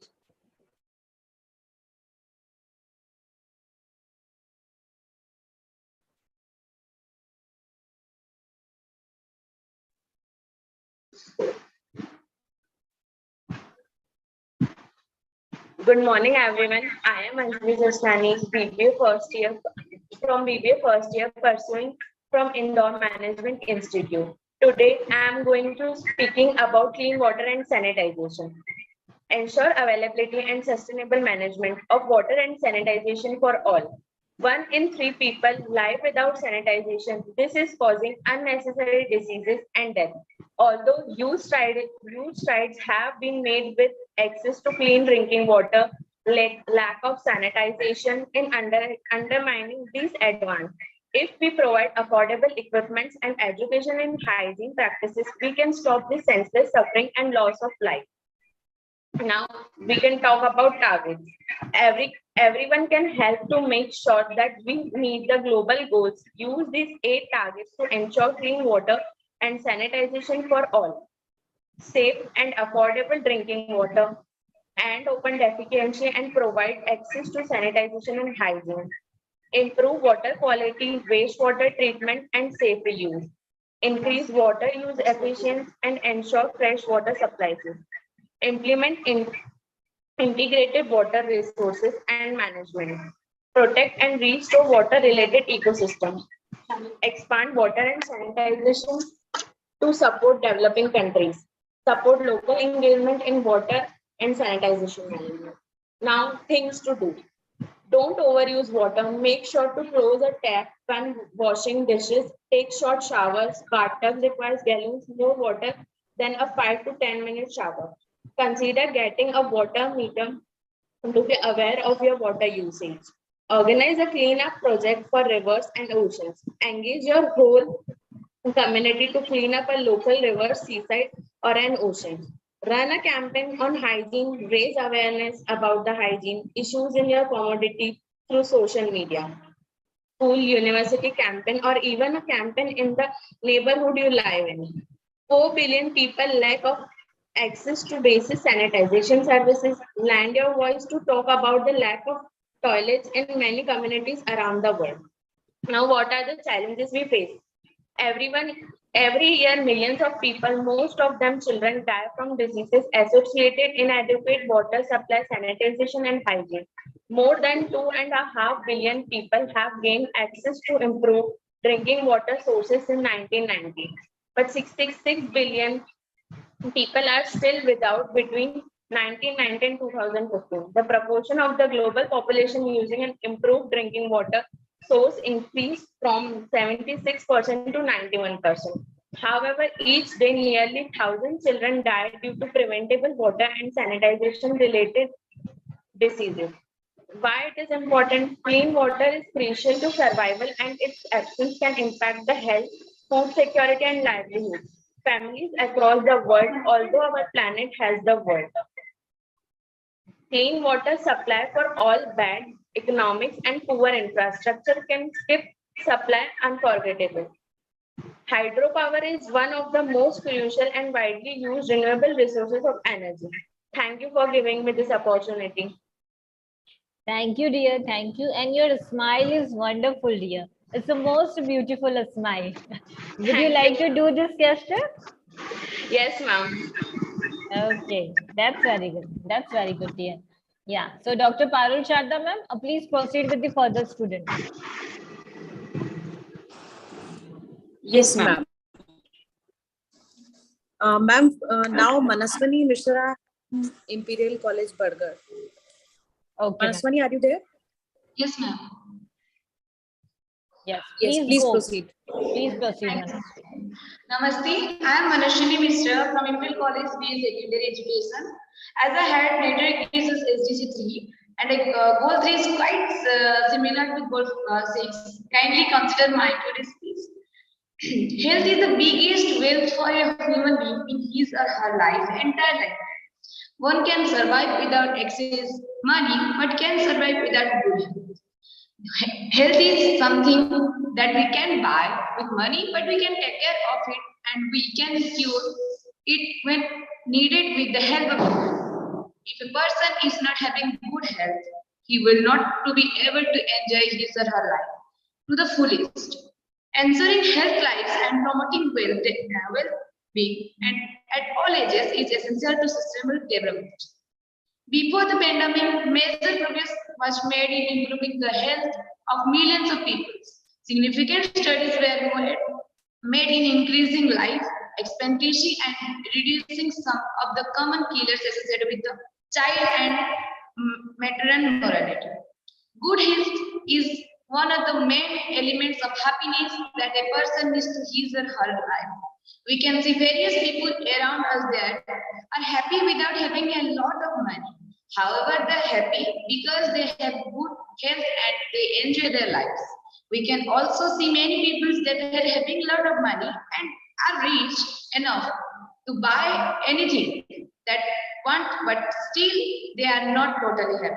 Moreover, they are not satisfied with their life. The reason behind sadness of the rich people is mostly that they worry about these things a lot. However, they can buy good health with their money. In students' life, health is very important part. We have to be energetic, strong, and healthy. Healthy mindset and healthy health is the success of our life. Thank you so much for giving us this chance. Thank you so much, ma'am. Thank you, dear. Thank you very much for joining us. Would you like to do this gesture, dear? Thank you very much. Actually, this little young ones, this young minds have lots of ideas, lots of discussion. They actually want to do lots of discussion on the healthy life and the clean water and the sanitization.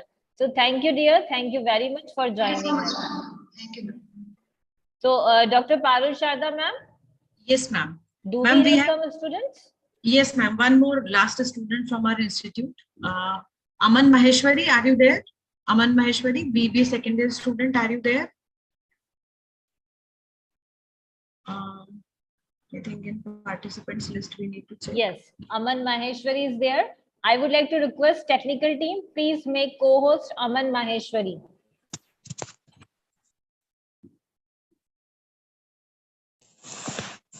Hello. Aman, we can hear you now. Yes. Okay, Please put okay, your ma'am. camera on.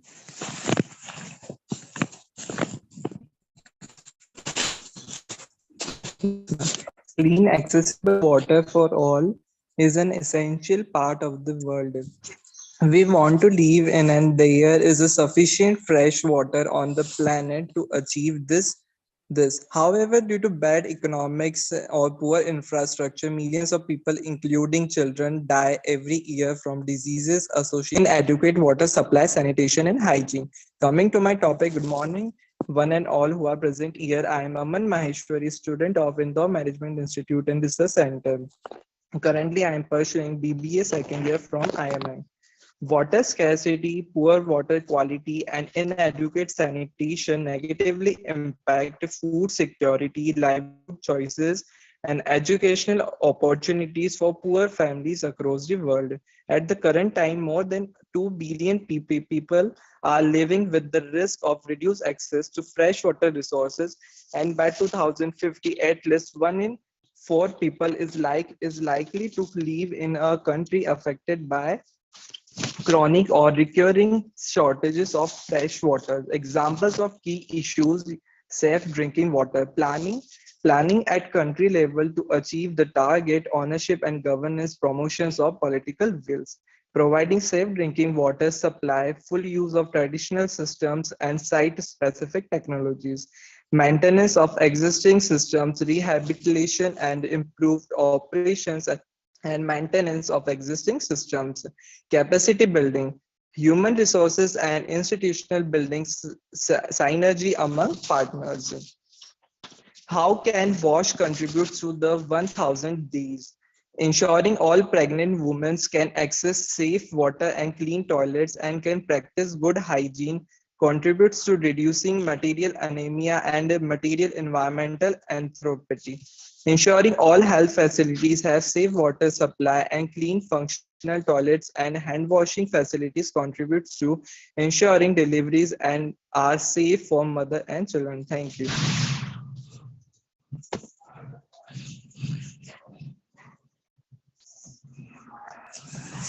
Great, Aman. Wonderful speech. Thank you very much, Aman. Okay. Thank you, ma'am. Thank you. Thank you. So, Dr. Parul, ma'am, can we have some more students or we have? Ma'am, we are done with the students now. Okay. I would like to give my presentation in front Yes, ma'am. Now the virtual stage is yours, ma'am. We are eagerly waiting for your thoughtful presentation, ma'am. All the best, ma'am. Please go ahead. Thank you so much. Thank you, ma'am.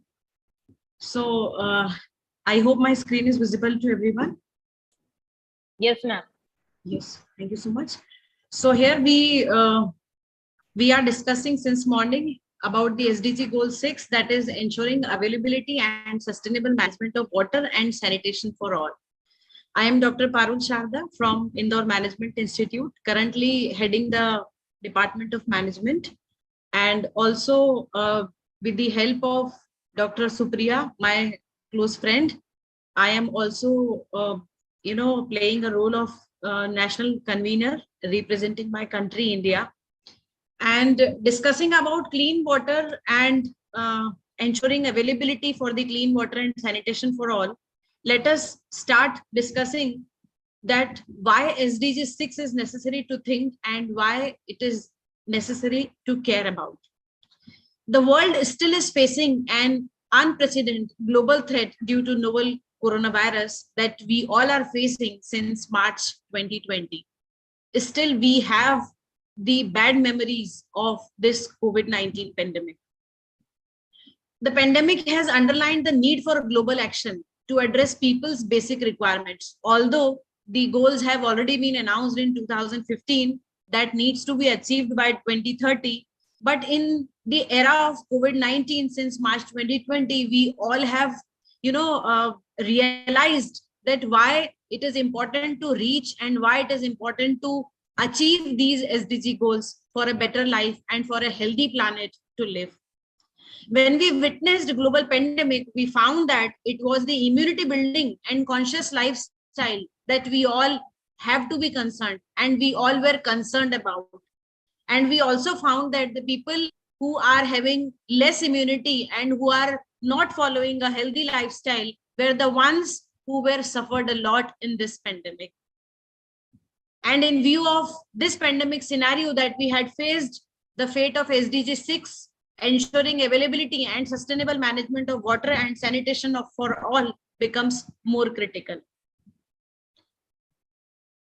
When we talk about ensuring access and sanitation water for all, we always think of ourselves, that is the human beings.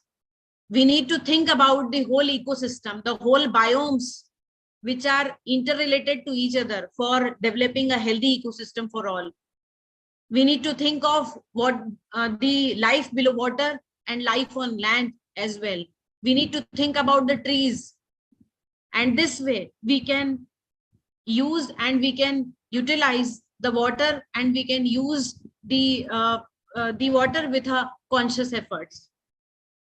The 6 targets of UN SDG 6, we will be discussing one by one today. And when we talk about SDG 6.1, to achieve universal and equitable access to safe and affordable drinking water for all, washing hands is the first line of defense to prevent the spread of COVID-19. This is what we have faced since March 2020, that if we keep the hygiene, we will keep ourselves safe by washing hands for 20 seconds with a soap and a water. We can be safe from COVID-19. But a point to think upon is that in many developing countries, still the message ignores that what if you don't have enough water, clean water, to meet the needs, the basic needs that is required to drink, that is required to, to wash and to cook our food, then how it will be possible to wash the hands with clean water?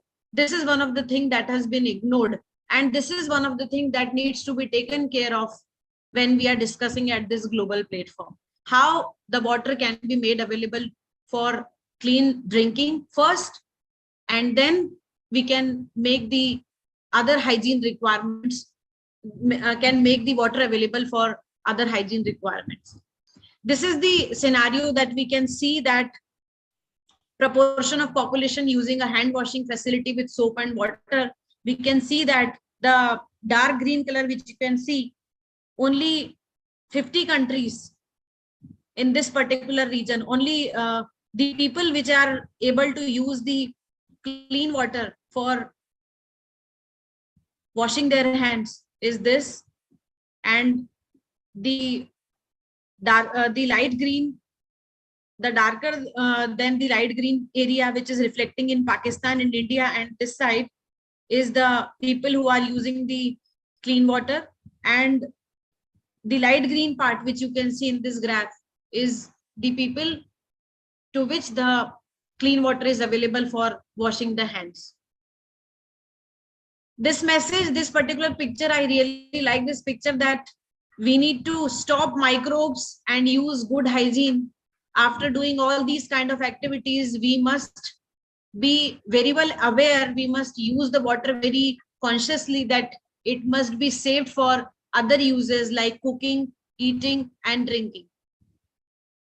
Talking about SDG 6.2, achieve access to adequate and equitable sanitation and hygiene for all, and open defecation, paying special attention to the needs of women and girls and those in vulnerable situations especially. It called for countries to end open defecation, to ensure that everyone has access to basic toilet, and put in place systems for safe management of excreta. Better sanitation is considered to be one of the key elements in management of COVID-19 spread. We also have heard the news, we have read the news, that when the people defecate in the open area, this also can cause the spread of various diseases and also the COVID-19. Excreta of a city or a country can be analyzed through an advocacy tool called excreta flow. The tool helps to understand if the excreta flow through the sanitation value chain is safely or unsafely managed, and also bridges the existing gap in availability of data for monitoring safely managed sanitation and for improved citywide sanitation planning and effective sanitation investments in urban areas as well. We can also strengthen the capacity of local and national authorities to manage and regulate sanitation systems. It should be on high priority, and including the development of information management systems, especially in low and middle income countries. It is a high need to redesign demand by reducing water usage so that water wastage can be reduced. One of the students has recently mentioned in the previous presentation that we should impose a fine if we find any people wastaging the water, because each and every drop of water is precious. It is need to redesign sewage management systems so that we treat wastewater to return manure to the land and clean water to our rivers. A combination of centralized as well as decentralized solution is required to ensure that waste of the entire area or city is being treated. Talking about SDG 6.3, by 2030, we need to improve water quality by reducing pollution, eliminating dumping, and minimizing release of hazardous chemicals and materials, having the proportion of untreated wastewater, and substantially increase recycling and safe use globally. And I find that it can be achieved through setting up of effective real-time water quality monitoring stations for robust data and analysis through the various technologies like blockchain and machine learning, and adhering to discharge norms by STPs and ETPs, maintaining the flow of water bodies by keeping a tab on over extraction and over exploitation of water bodies. This is the current demographic, or I can say the data which I have retrieved through the secondary source. The status of safe water worldwide is, which is available, is needs to be available, is approximately 2.2 billion people which do not have access to safe water. Even where piped water supply is connected, more than 300 million people cannot access the water when required. This particular picture, it tells that in 80% of water deprived households, women and girls carry the burden of water collection. And this is still, I can see this particular scenario, especially in rural areas.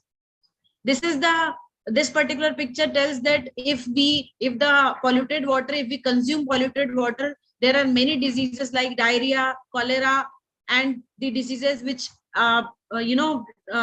transplants or which spreads through the poor and we can say the polluted water are very high. And when we talk about the curability of these kind of diseases, it takes lots of money, and the people are not so much I can say the income, the stability of income is not there that they can spend so much on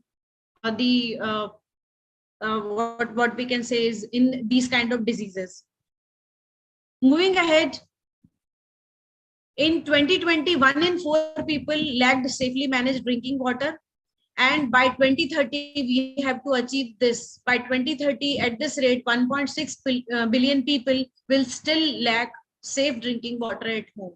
So it is if we consume water with mindfulness, if we put our conscious efforts, we can increase this particular figure, and we can make sure that the clean and hygienically safe environment we can provide to our next generation.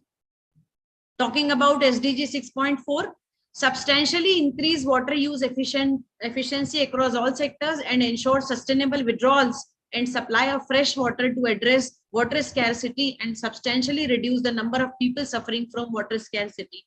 COVID-19 has brought to the limelight that need to be water prudent and water wise to tackle water scarcity is only one of the way we can tackle this particular issue. So as we are discussing since day one, that awareness needs to be there, and mindset change is required to tackle even all the SDGs, especially the SDG 6. We need to be mindful and we need to be conscious when we are using the water. Talking about SDG 6.5, implement integrated water resource management at all levels, including through transboundary cooperation as appropriate. Adequate integrated water resource management is one of the most powerful tools that can be applied to ensure supply of drinking water and wastewater treatment. And the role of integrated urban water management and integrated water resource management that helps in integrating water supply and demand, water management, stormwater has been suggested and as a way out to be sustainable water management by several researchers previously also. Role of integrated urban water management is a comprehensive approach, I can say, to urban water services, viewing water supply, drainage, and sanitation as a components of integrated physical system. And it recognizes that physical system sits within an organizational framework and a broader natural landscape. This is the flow diagram of integrated urban water management, which talks about how the different kind of water that has been used by the people all around the globe can be used for can be treated to a clean water to be used for drinking and for the other purposes. And the last that is SDG 6.6, by 2020, protect and restore water related ecosystems including mountains, forests, wetlands, rivers, aquifers and lakes. That is by 2030 we need to achieve this, and it can be done by what we need to be to achieve this particular target. Need more financial and technical support and increased knowledge to fulfill the SDGs on water and sanitation for all. Enhanced policy making. The policy makers should take into consideration this particular thing to social cost benefit approach when pricing water, strengthening environmental laws, and creating ecosystem centering regimes, and making technology sustainable and approachable to be used by the people. Every citizen needs to be careful in use of water. As a society, we need to be water wise. We need to use the water wisely. Every drop of water counts. The current condition provides an opportunity to promote the idea of maintaining hygiene, as it is imperative now and should be encouraged in future too. At this point, what is desperately needed is political will and commitment. Our world is packed with knowledge, innovation, and capacity. If we remain engaged, influential, productive, we will be able to achieve SDG goal soon. And at last, I can all say is that there are many thousands have lived without love, but not one without the water. Thank you very much. Over to you, Dr. Supriya. Amazing, ma'am. Amazing. Your means the punchline you actually means gave us. It's a really nice. And what means actually I am a very young to comment, ma'am, in to your presentation. Here I would like to mention that last time Dr. Parul Sharda has won the award for the best presentation. So, ma'am, I am a very small to comment on your presentation. Dr. Aruna, would you like to say something? Yes, sure, Dr. Supriya. I was waiting that you give me an opportunity to appreciate Professor Parul. But then, yes, Professor Parul, you were amazing. And the pointers that each slide that conveyed, apart from just the goals or the targets or just the responsibility, the pointers that was covered, like the statistics, mindset changes, that is what is needed in each and every person, where they need to think in depth what they need to do for the future generation. That is very, very important. And at the same time, the water management, how are we utilizing the usage of water, whether in our daily life it is, or whether we are pricing it, whether we are using it for irrigation, whatever cause we are, how are we having the water usage in our daily life, and how economically we are using that as well. So that was really, really informative and very clear pointers pointed. Thank you, Professor Parul. Thank you. Thank you so much, Dr. Amazing, amazing, ma'am. Ma'am, please accept our virtual clap, ma'am. Okay. Yes. So now, see, actually, clean water and sanitization, these are the essential things for all of us. And there is a term, the green mensuration.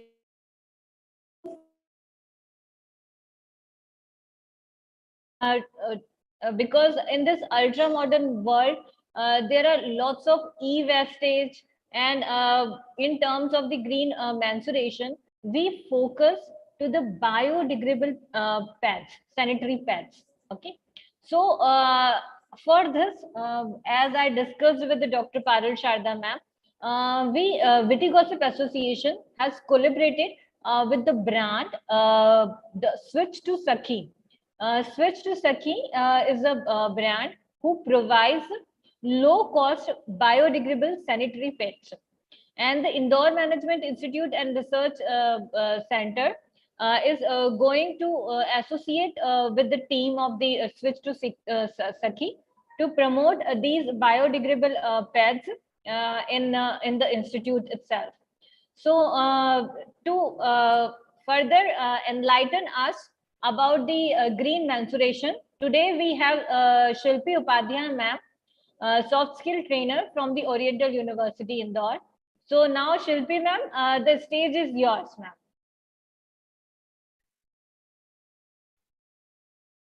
I would need thank you. Thank you so much, Supriya ma'am. I've been now more part of a witty gossip, and I suppose Indore Management Institute also, because now I am the part of this family. I truly believe this. Yes. Okay. So thank you so much for giving me this thing to talk upon, because I really believe this is very important. And to start this, I would really like to mention that Kerala's Kumbalangi village is the first panchayat, first village, which is sanitary napkin free. And it has been done on 17 January 2022. And this have been, all over the news that in India, first village in Kerala was this. Now, why is it important to talk about this? That when we talk about sanitary napkins, to just give you a basic agenda, basic data, I would like to mention that in India, 336 million menstruating women are there, menstruating female are there. And amongst those, 121 million use sanitary pads. Right. So an estimated 36% of females within the reproductive age in India are using sanitary napkins. So what is wrong in that? It is meant to be used and we have that need. So if we are using that, what is wrong in that, and why are we discussing about it? That is the question. So when we talk about it, we really need to understand that each menstrual pad takes almost 500 to 800 years to get disposed of.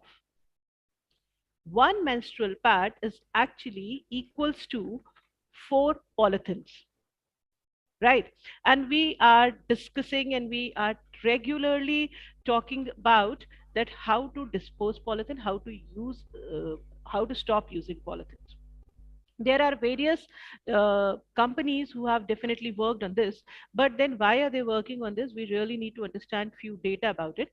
If I talk about the 336 girls and women who experience menstruation in India, and I've already mentioned that about among that 121 million use disposable sanitary napkins. Okay, so nearly 70% of women living in urban India, they use sanitary pad compared to 48% women living in rural India. But usage in rural India is nil, that is not there. They use it. They even use it. And we talk about rural, then we talk about a pollution-free place. But sanitary napkin is a thing which is everywhere available. Now, why am I taking this topic on this day? So here I would like to quote data from MDWS, that is Ministry of Drinking Water and Sanitation, that shows that 28% of such pads are thrown in routine waste. Right, 33% are disposed via burial, that is they 33% are disposed in open, and 15% are being buried. So this is the data. And when we talk about 28% going in routine waste, do you understand that where does this waste go? Right. So when we are talking about solid waste management system rules, which have been created in 2016, it has been decided that we shall try and create wet, dry, and domestic hazardous waste separately. Now, if you see, yesterday only when I was going, I was seeing that our Nagar Nigam's ke trucks, which was going on, and they had this box at the back, domestic hazardous waste, where it was clearly mentioned sanitary napkins. So if you visualize this, can you think the amount they are being disposed, in the amount they are being disposed, and the time they are taking to dispose of? End of the day, it is actually affecting our environment, and these all things are somewhere being disposed through the water. Right. So they are affecting us. So it is very important to understand that what is the need of the hour. We talk about the pads which shall the pad which can be the best practices for a female, but I suggest if you do not want to go on cloth pad is one thing which Sakhi Foundation will be giving, and these are the biodegradable pads, and we shall definitely use these biodegradable pads because these are low cost pads also, right? Because in our India we have people from every strata, every income group, so these low cost pads are very very important. But we need to understand that otherwise pads which you are using are made of super absorbent polymers. Okay? And these are involving polycrylite, which can further lead to water clogging and contamination. Right? So that is the reason we are discussing on this day that why green menstruation is important. Now, what can be the way of green menstruation? We can switch to biodegradable pads, we can create cloth pads and cotton pads, and also we can switch to tampons and cups. And how this village is sanitary napkin free? Because they have either shifted to cloth pads or they have shifted to tampons and cups. And now when we are talking about tampons and cups, I understand it is not easy to use, but cloth napkins are much, much easier to create and use. Now, when we are talking about cloth napkin, I would like to mention an example over here. It is uh, 5, 6 years back, I suppose it must be around in 12 or 13, in 2012 or 13, I was taking a training for these female village because I was associated with government being a wing of child development officer, and I was taking their Sabla training. So in Sabla, what is being told to them is actually we talk about that how to create sanitary napkin, why you shouldn't marry before 18 years of age, what is the nutritious food which you should take on. So these all things we used to talk. So why I'm quoting this example here is that we need to understand that when we are talking about creating cloth pads using biodegradable pads, it is really important to understand that we even need to talk about that what are the precautions to be taken. Now what this girl has done, she used that cloth pad. After using cloth pad, she because she was definitely ashamed that she has used that as a pad and now she'll be keeping it to dry, so she kept it on cow dung near her gas near, and later on she took that, she used that without putting it into the sun. After a few years, she started bleeding furiously, and also her uterus was not working properly. And when it was being checked and shown to doctor through Anganwadi workers, it was being told that there is some germ which is there on cow dung cakes, and which is not visible through naked eyes, but that has been transferred through menstrual pad to her, and then her uterus was being removed. So what I want to mention here is why I'm quoting this incidence here is that when we are talking about usage of sanitary napkin, and we need to stop using it because we females can be the warrior for anything. If it has to be sanitation, if it has to be hygiene, if it has to be education of the children, if it has to be changing mental health and physical health, any goal you talk about, we can be one empowering example for that. So we also need to deliberately talk about the way of using it. that if you're shifting to biodegradable pads, because it is the part of 28% waste which is being thrown out of home, and as I have already told you, that the material which is used in that pads are definitely clogging and contaminating water. So we even have to take this responsibility that we should educate our people who are not in a situation to understand that what is the better way of using it, who are not aware.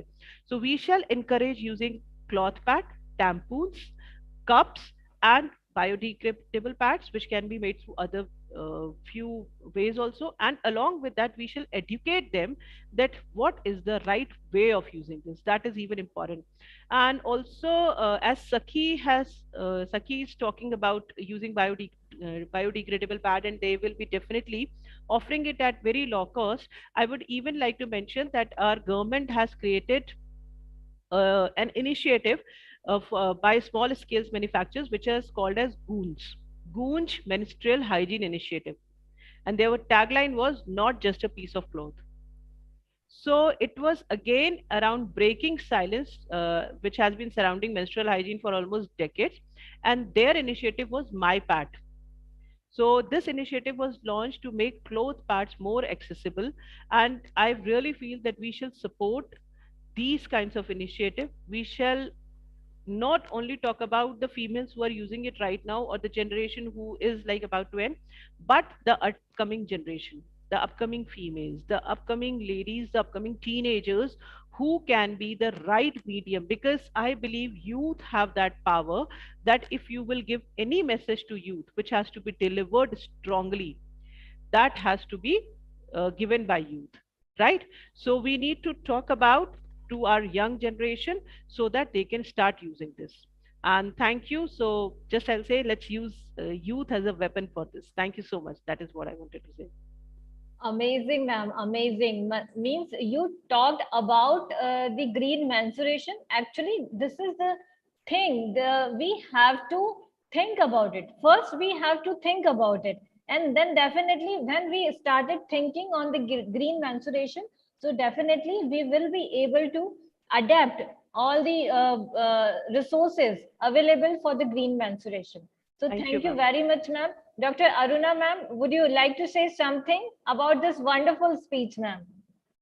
Absolutely, it was, a mind opener, because this message should reach out to each and every one, where including the rural, whether the urban, semi-rural, semi-urban, any location you name it, it should reach them. And the more awareness that we create of sanitation and hygiene, which is very, very important when it comes to women, everybody should know the importance of it and how can we use it. It was a wonderful presentation, and the speech that you gave, it really was a mind opening. Thank you so much. Thank you, everyone. Thank you. Thank you, Shilpi ma'am, for joining us. Thank you very much. Thank you. Thank you, ma'am. It has been my pleasure, as I'm part of the family now. Thank you. Okay, ma'am. And in a expression, students, there is a student again, Siddharth. Yes, Siddharth, we love to listen you. Please proceed, Siddharth. Actually, I requested to the technical team, please make the co-host to Siddharth.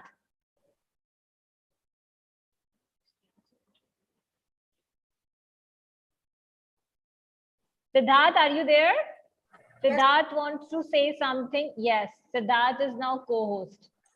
Yes. So before starting with the Siddharth speech, Christiana, would you like to say something on the Shilpi ma'am speech, or you are busy? Yes. Wait a minute. Yes, dear. Yes, dear. Sorry. So, would you like to say something? Would you like to add something in a green mensuration, as Shilpi ma'am described the green mensuration? Okay. Do you hear me? No. Wait a minute. Do you hear me? Yes, dear. Yes, loud and clear. You hear me? Okay. Yes. Last summer, yes, I heard that was one action in South Africa. They delivered to each girl the cups for the menstrual, and that was very amazing because they have educated not just the liver, they educated the girls, because the girls are not going to school when they have the menstrual period, and because of that they deliver the whole village, few of them, they deliver in South Africa the silicone cups for menstrual cups. And the importance is educated, not just given to them. And that is one point. They need only half of the glass of water to sterilize after the using. That was amazing thing, what happenings in the world, how we manage the less of the pads and the tampons, etc. And in Croatia we have movements of the women which saving the textile pads, but we have the water in Croatia, we can clean and washing that textile pads, as our grandmas and grandmas, they have textile pads, and that is in Croatia movements. Still not that much in use silicone caps, but it's very important to educate the woman that is our power, that is not illness, that is not dirty. We must educate it, that is our responsibility to clean our nature without that plastic pads, that is not very cotton pads and tampons. Thank you to all that we are care and our environment and clean water. Thank you. Thank you, Christiana. Thank you very much for joining us, and thank you very much to put your views on the green menstruation. So yes, we have a Siddharth Chaurasia. Yes, Siddharth, please go ahead. Today's topic is clean water and sanitation. Yes, ma'am. I know.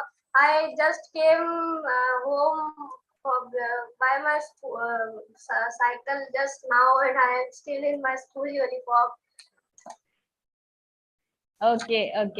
Yes, ma'am. The topic is clean water and sanitation. So, for understanding this, we have to understand the sewage system first.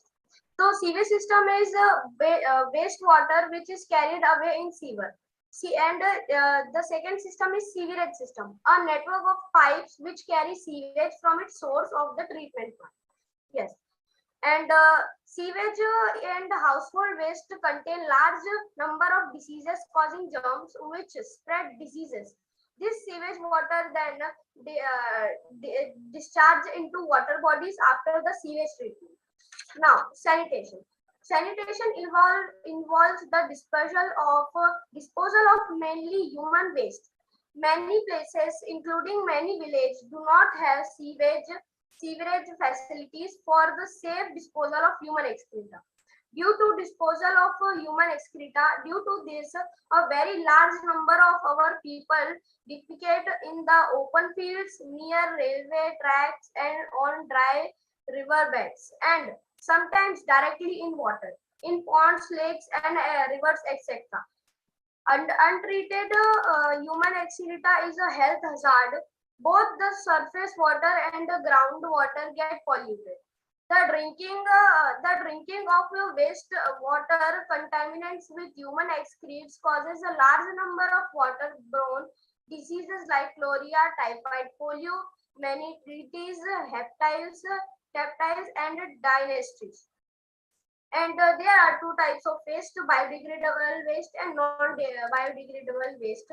So simply, the biodegradable waste contains vegetable waste and human and animal excreta, and non-biodegradable contains plastic, polythene.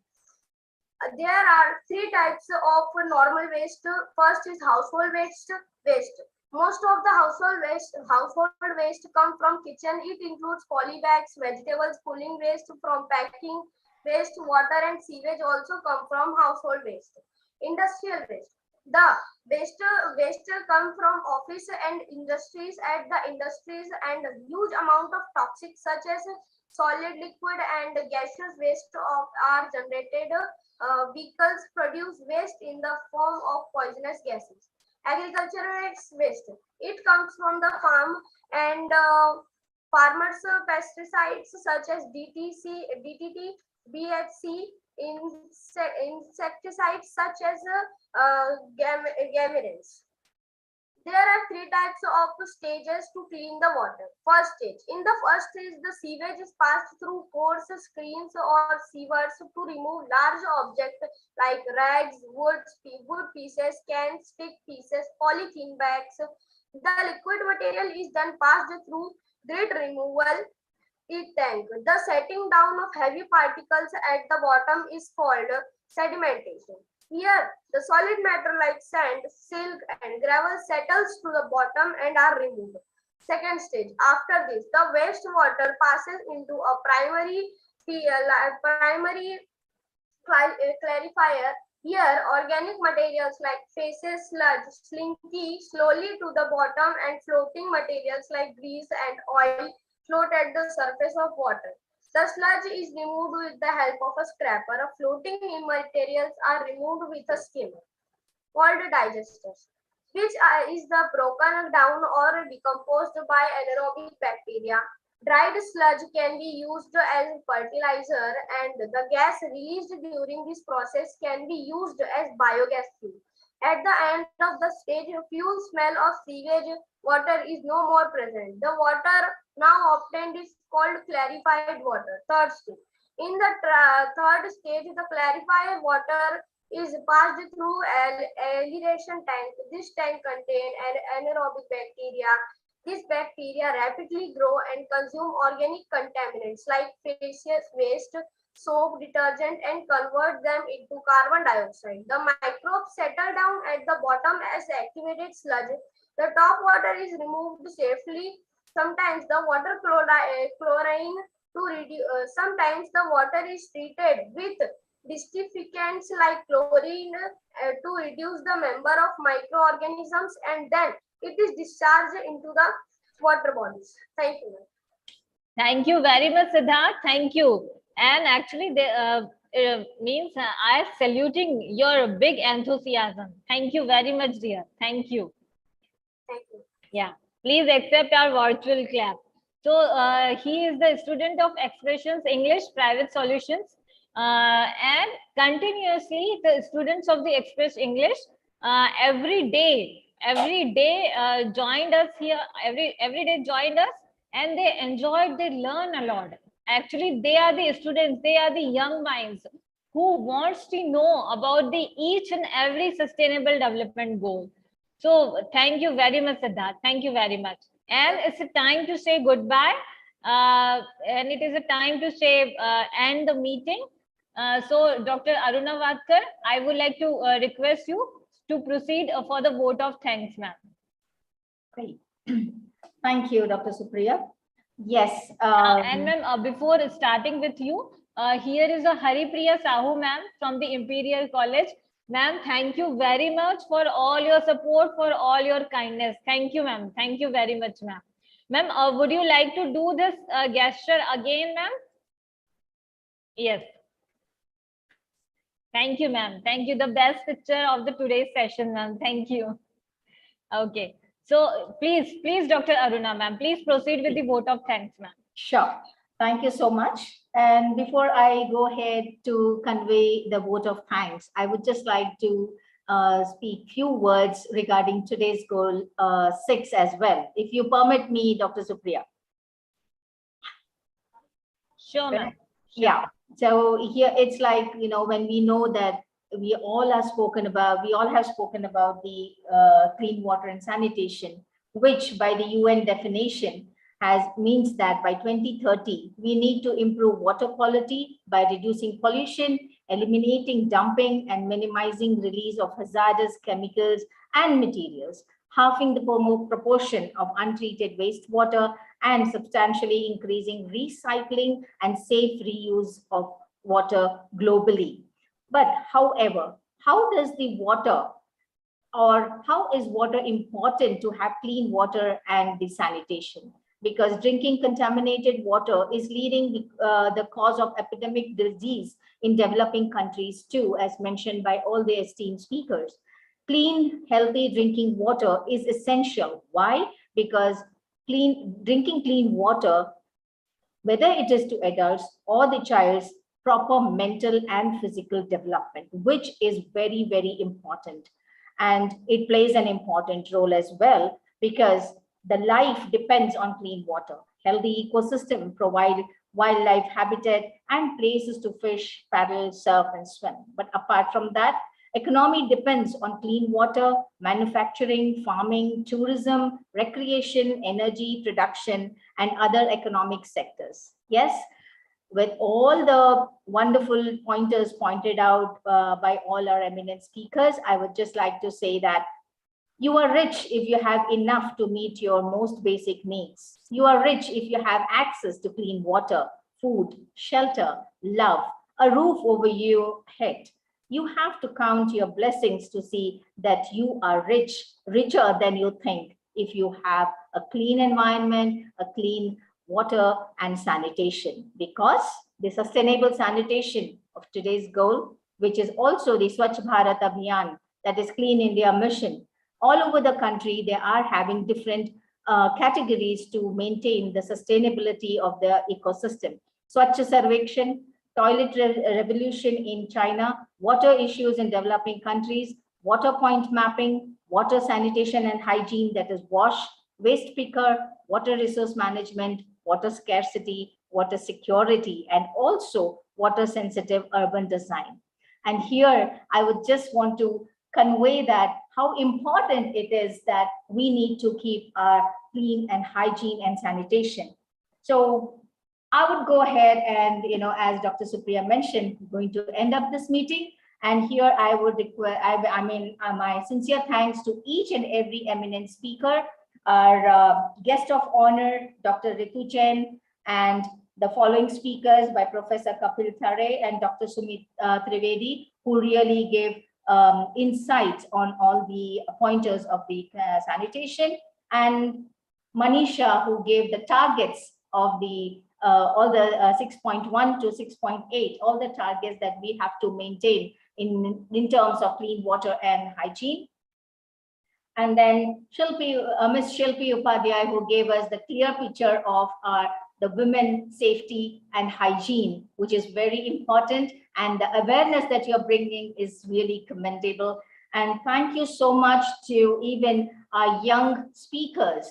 That is, I have noted down some names like Paki Vaidya and Prabhat Rathore, and the speaker, the last one who was Siddharth, were amazing. That you gave the pointers, and Siddharth, you being so young, you have really given good pointers, and I really appreciate the way you have presented. In spite of coming back from school and you parked your cycle and then you joined in, that was amazing. I really appreciate, and keep up this good work. And thank you so much for this. And then yes, Mr. Vijay, who also joined, and he was like, at this young age, he's taken up responsibilities to make a change in globally, and that is commendable. And not the least, not the last but not the least, Christina and all the audience here would be I'm thankful on behalf of Witty Gossip, Dr. Supriya Pathak, and HETS Harvest Educational Transformation Solutions, which is collaborated with Witty Gossip. On our behalf, on both the behalf of both the organization, I would thank each and every one. And yes, awaiting for tomorrow's Solar Energy Goal 7 again. We would like to have you on platform tomorrow, 10 a.m. again with us, and stay tuned. Thank you so much. Thank you, ma'am. Thank you. Thank you very much. Yeah. Thank you. I want to say I am very thankful to expressions that I am with you all, and I speak in front of you all, and I did not expect that this will happen. You are amazing, Siddharth. You're awesome. Yes, Christina has something to say. Yes, Christina.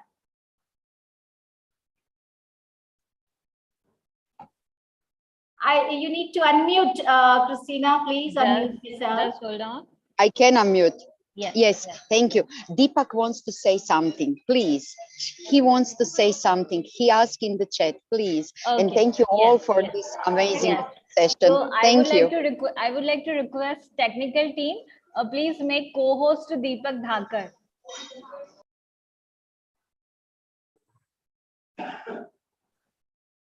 Deepak, you can unmute now. Yes.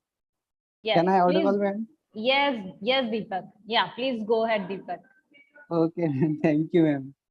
Hello, good afternoon, everyone. I am Deepak Dhakar. I'm talking about SDG 6, water and sanitation.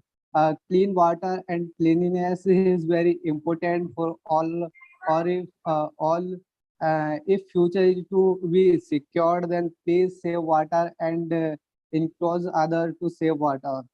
Access to water and sanitation are basic human rights and are critical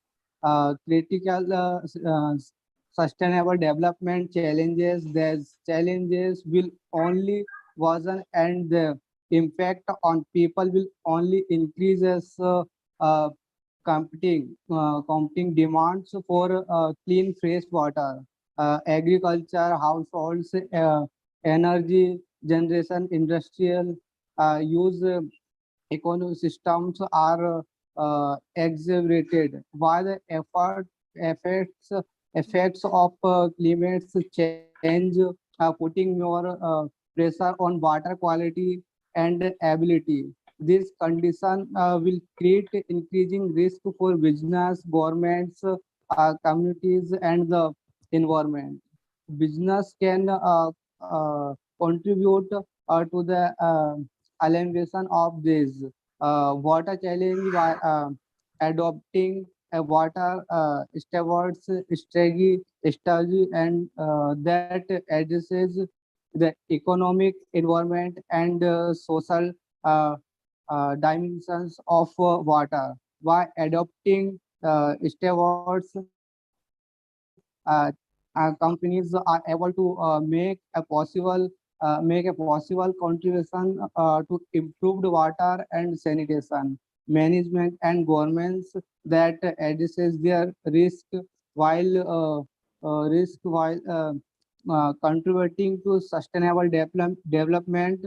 And this adopting values and practices that aim to safeguard long-term ability of clean water and the provision of sanitation for all stakeholders in a watershed. So please save water and save life.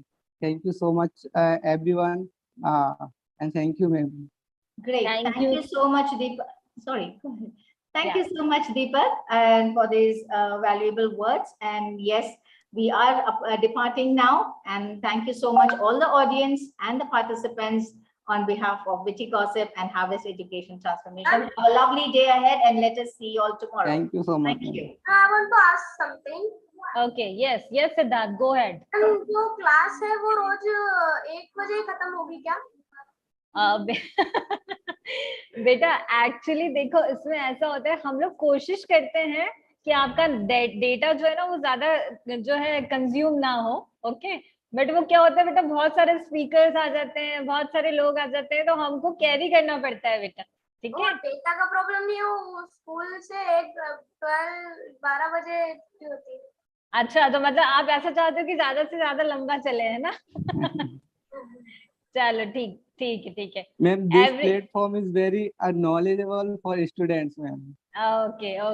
Thank you, Deepak. Thank you very much. Thank you very much. Thank you, ma'am. And actually, the team of Witty Gossip Association, the team of hats, it's a really feel honored to have the students like you.